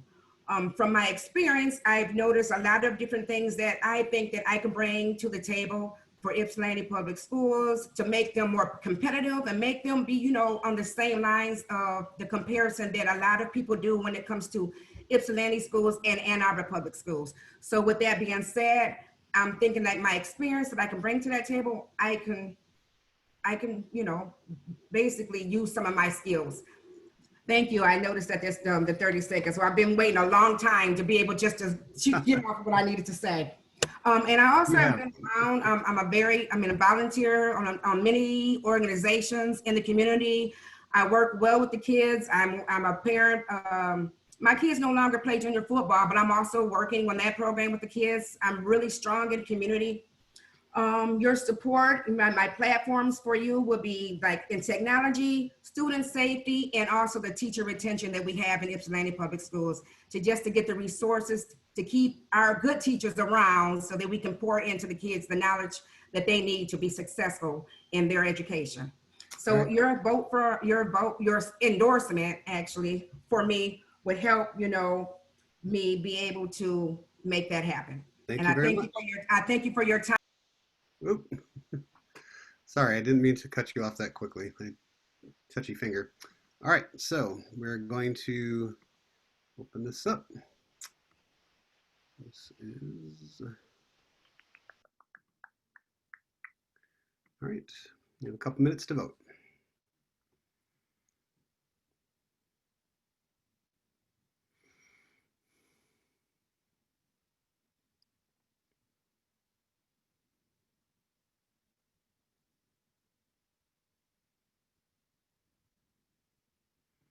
While we are voting, I should say that there are 2 vacancies, so the top 2 vote getters in this race will receive our endorsement.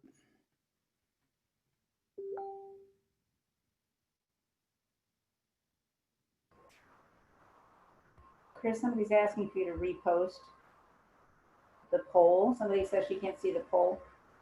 The poll is being posted right now. You have to have the app in order for either on your phone or your tablet or on your computer. You have to have the app. You cannot do it through the website. You cannot vote in these polls that way. If you want to vote by phone, you need to phone in and then raise your hand now, and I will recognize you and take your vote. And Marta, I don't understand why you can't see it because we've already had 102 people voting. So if you want to log out and log back in, I'll give this another minute.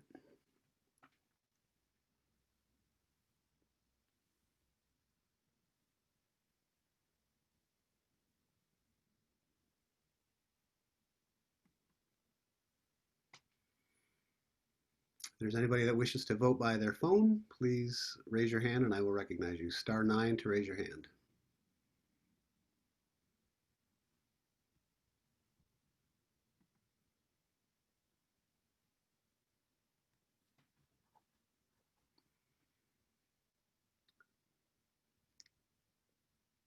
Mike Henry points out in the Q&A that he hopes everybody will vote by mail before November, and I just want to point out that that is one of our top goals right now with the Washtenaw County Dems.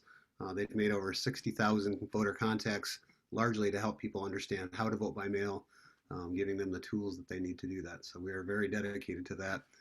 It's our top priority right now, since we can't be out knocking doors for candidates specifically. We've also made a list of all the clerk drop boxes with photos, so that's really key too. Huge, huge, huge things. So yeah. All right, I'm gonna give it 15 more seconds here. If you want to vote, please do.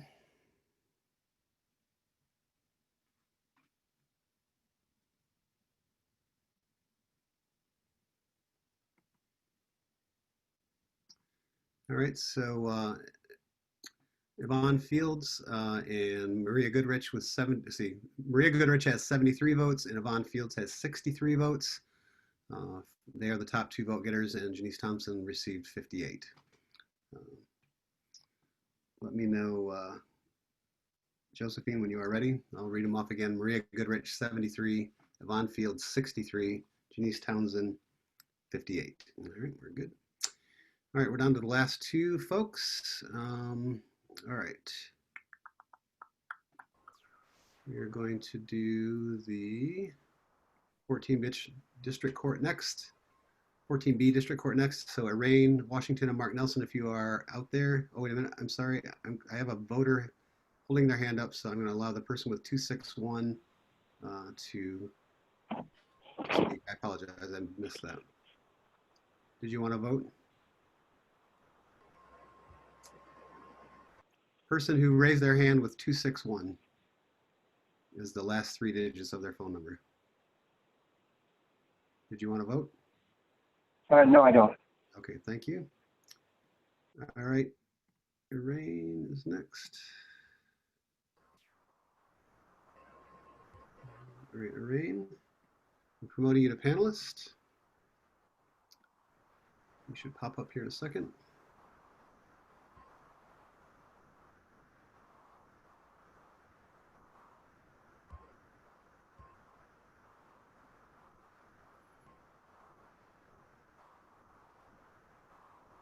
Secretary points out in the chat that voting begins in 39 days. Ah! All right, for some reason, I'm not seeing. There we go. There's Irene. Irene, you can choose to use video if you like.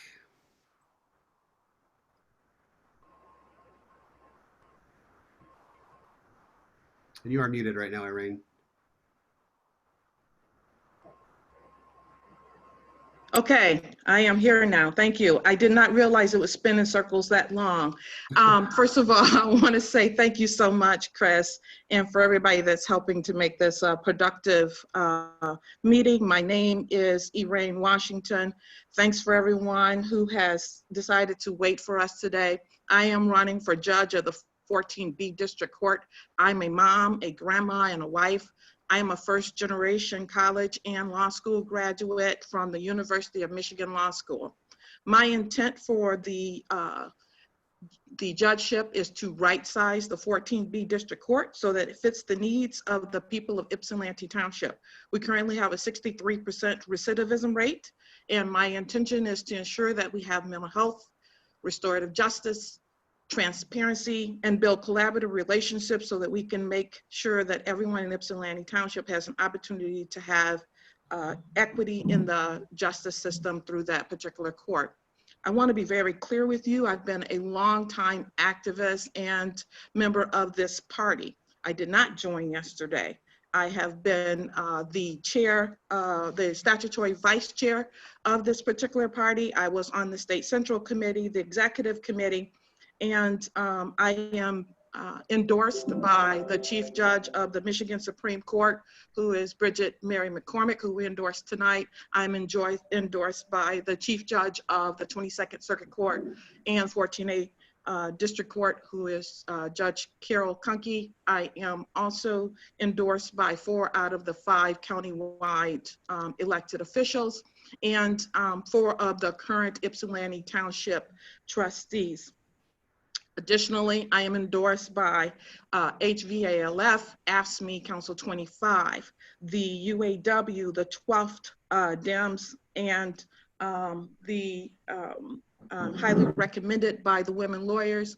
In a poll by the Washington County Bar Association, I polled my opposing party in every particular qualification, including technical work capacity, interpersonal skills, and character. And I'm hoping to get your endorsement tonight. Thank you, Irene. All right. Mark, I'm promoting you to panelist. This takes a few seconds. Please be patient, and then you'll need to unmute yourself and turn your video on.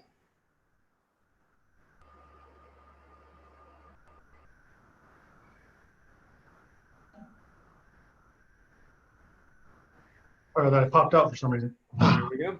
Good evening. So I'm Mark Nelson. I'm currently the Magistrate and Court Administrator at 14B District Court. I'm running to replace Judge Charles Pope, who's retiring at the end of his term at the end of this year.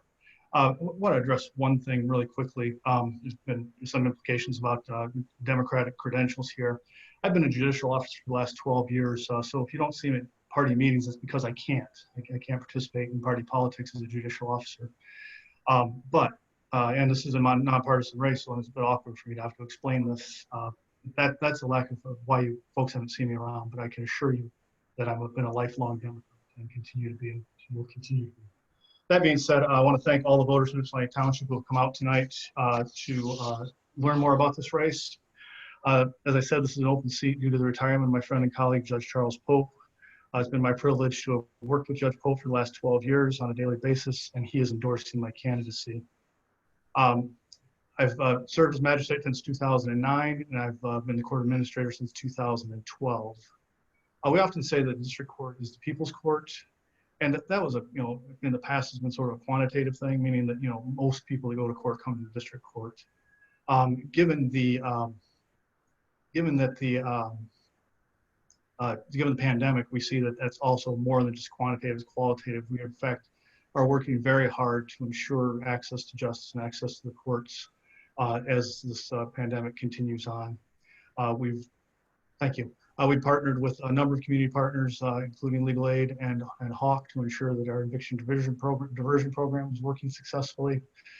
We've continued to hold court via video, just like we're doing here this evening, and experience a number of the issues that Chris has experienced himself tonight. So anyway, my desire is to continue the good work that we've been doing with the court, and with your vote and endorsement, I would love to continue to do that. Thank you so much. Thank you, Mark. All right.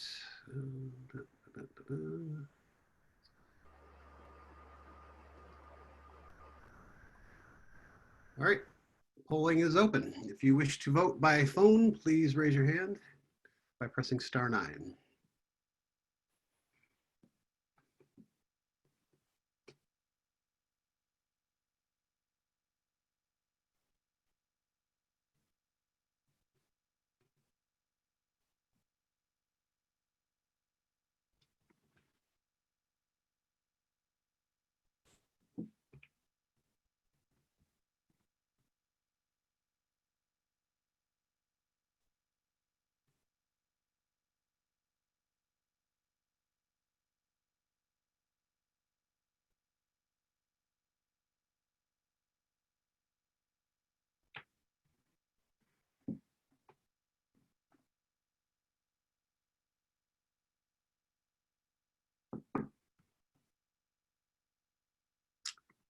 Robert Malcolm, you may speak and get and register your vote.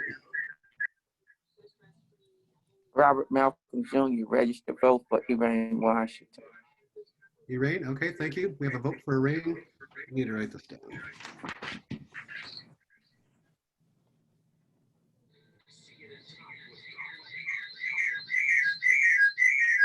All right, and then next up is, I believe, Felicia. Is that Felicia? It is. I'd like to vote for Rain, please. Rain, okay. And I have another Thank vote you. that I received by text for E-Rain also. That was Rayanne Weymouth. So I will add those three.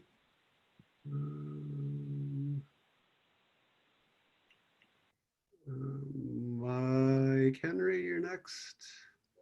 Go ahead, Mike. Can you hear me, Chris? You're muted, Mike. Yeah, now I can, yeah. Yeah, I'm not sure if my phone is counting. I just want to make it clear that I'm voting for Elaine Washington. Okay. And Mr. Nelson is misleading people when he says that he can't show up. No. Let's not do that. Okay. Somebody ending in 390, I think that's Felicia, right? Yes. Okay.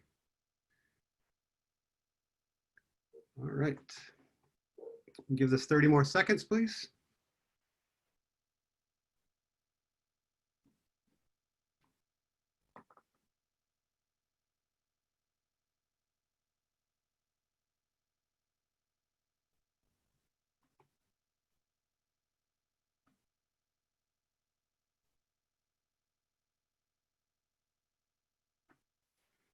All right, I'm ending the poll.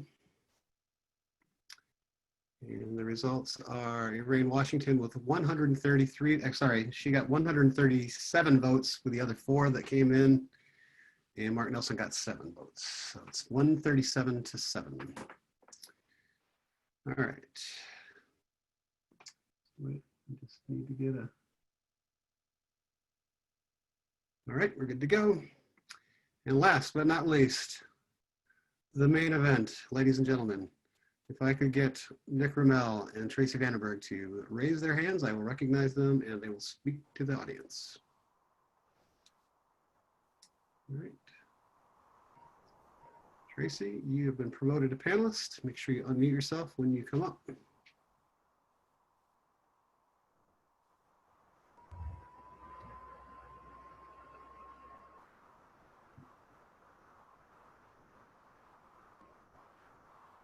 There she is. Unmute, Tracy. You're muted. You're muted. Is that work? I've done it 6 times. Yes, much better. Okay, sorry. Hi, good evening. I'm Tracy Vandenberg, candidate for Circuit Court Judge. I'm extremely excited and thankful to all the Democrats who helped me win this primary. This would be a historic election. I'd be the 3rd Circuit Court Judge who's a woman elected in 200 years to Washtenaw. And I'm very, very excited to come to this body today and ask for your support.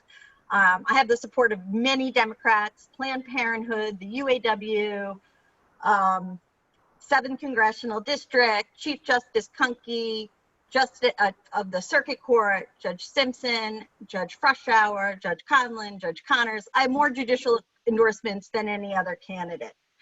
But I'm a clinical social worker and a lawyer, so I bring a combined discipline to this seat, which is a family court seat.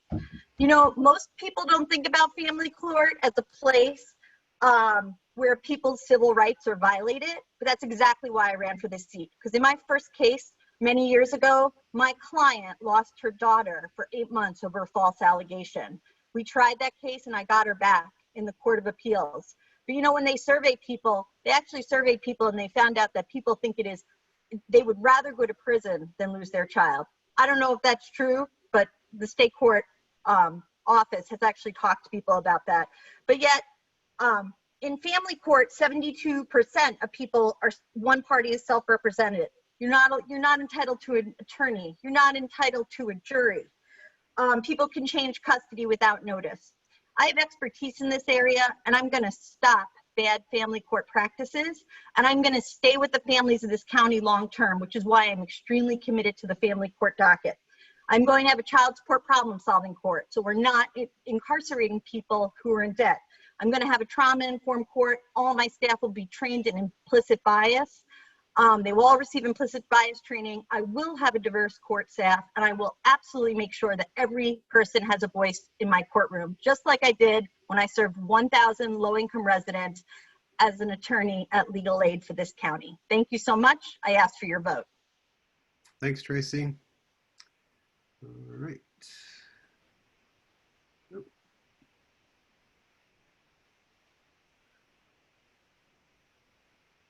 All right, Nick, you are coming up. Nick, you are next as soon as your video pops up and you unmute yourself.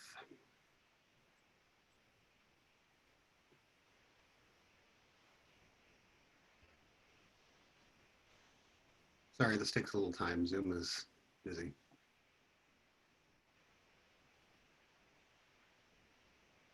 Nick, you may have to turn your video on.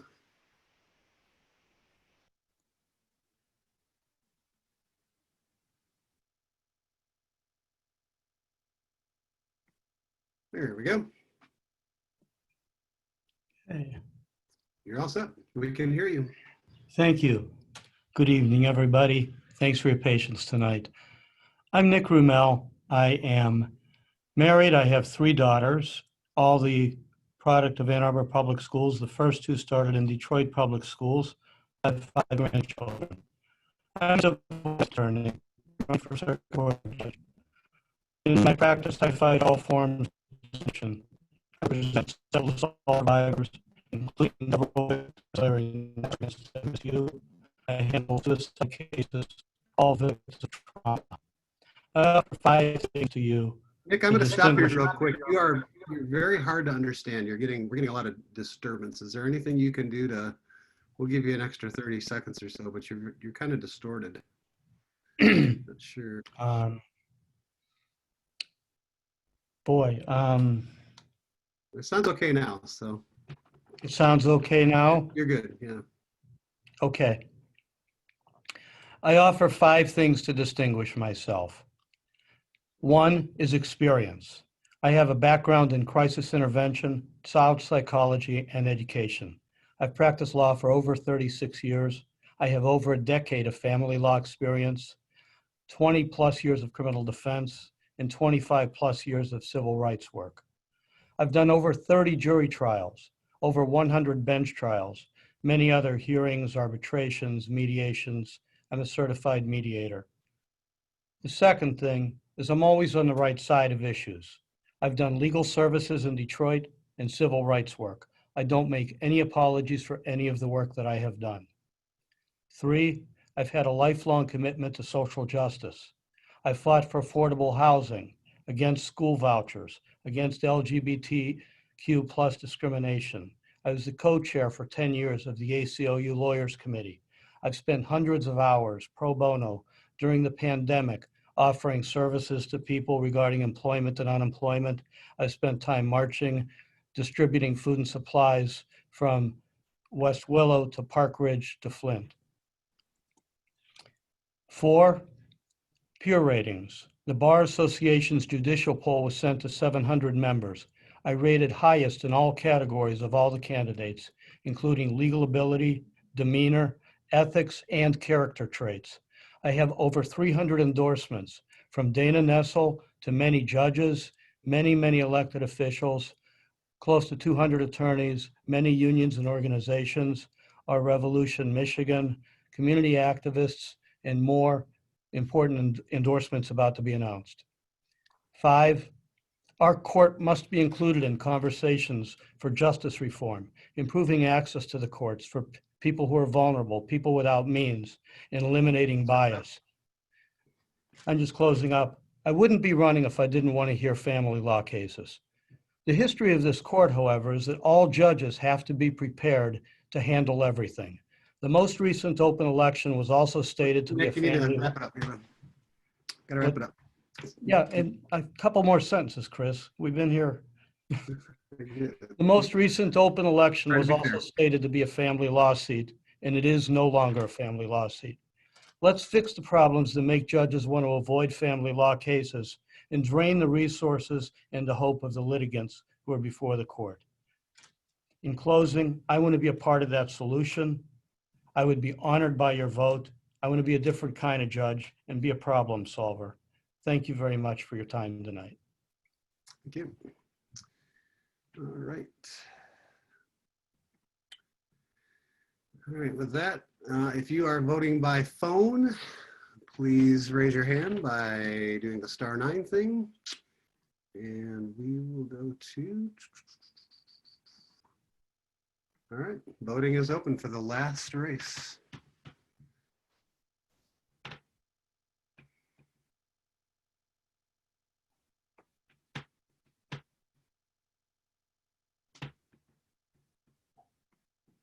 Jeff Halter?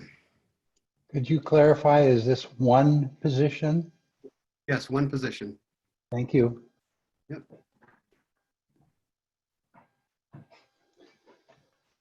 Ooh, Tracy Vanderberg or Nick Lumel? You have to vote. There was somebody else with their hand up that I accidentally put down. If you could put it back up again, please.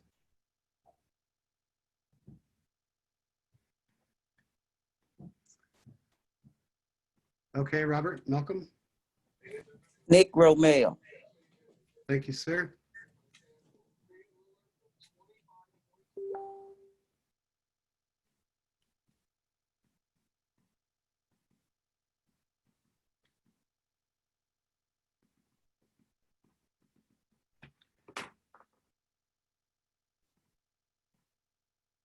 Ashton. My internet is super unstable right now. My box closed out. I'm not sure if my vote went in or not. Can you tell? Boy, oh, I won't be able to tell until after. What is your vote? And we'll take a look. If it's down to one vote, we'll look it up. Okay, yeah, Dexter. Yes, right. So what do you vote for? Nick Rommel, please. Nick, okay, thank you.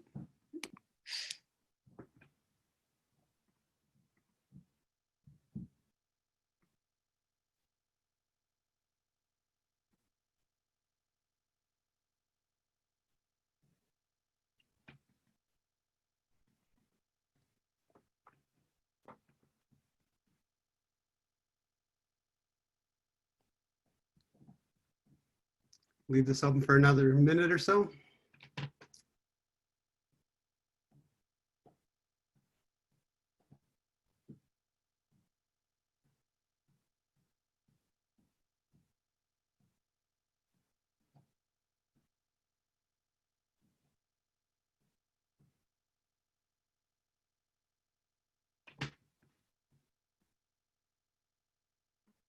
Mark Nowak, you are mic'd up. Oh, I got to promote you to panelist. All right, Mark, you are going to be mic'd up here in a second. Go ahead, Mark. Who's your vote for? Oh, you're muted. Got to unmute yourself. *6. Got to press *6. Let me see if I can unmute you. All right. I'm going to have you hold up one finger for Tracy, two for Nick, because we can't hear you. Two for Nick. Okay, thank you. I'm recording you for Nick. Thank you. Mark Nowak. All right.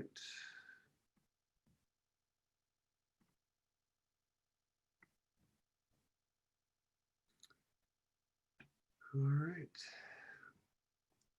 I am closing the poll. The results are Nick Rommel with 92 votes and Tracy Vandenberg with 60 votes. Actually, Nick got 4 additional, so 96. So let me see if I've got any texts. So Nick Rommel gets an additional vote and Tracy gets an additional vote. So it's 61 Tracy, 93 Nick. Sorry, 97 Nick. 97 to 60.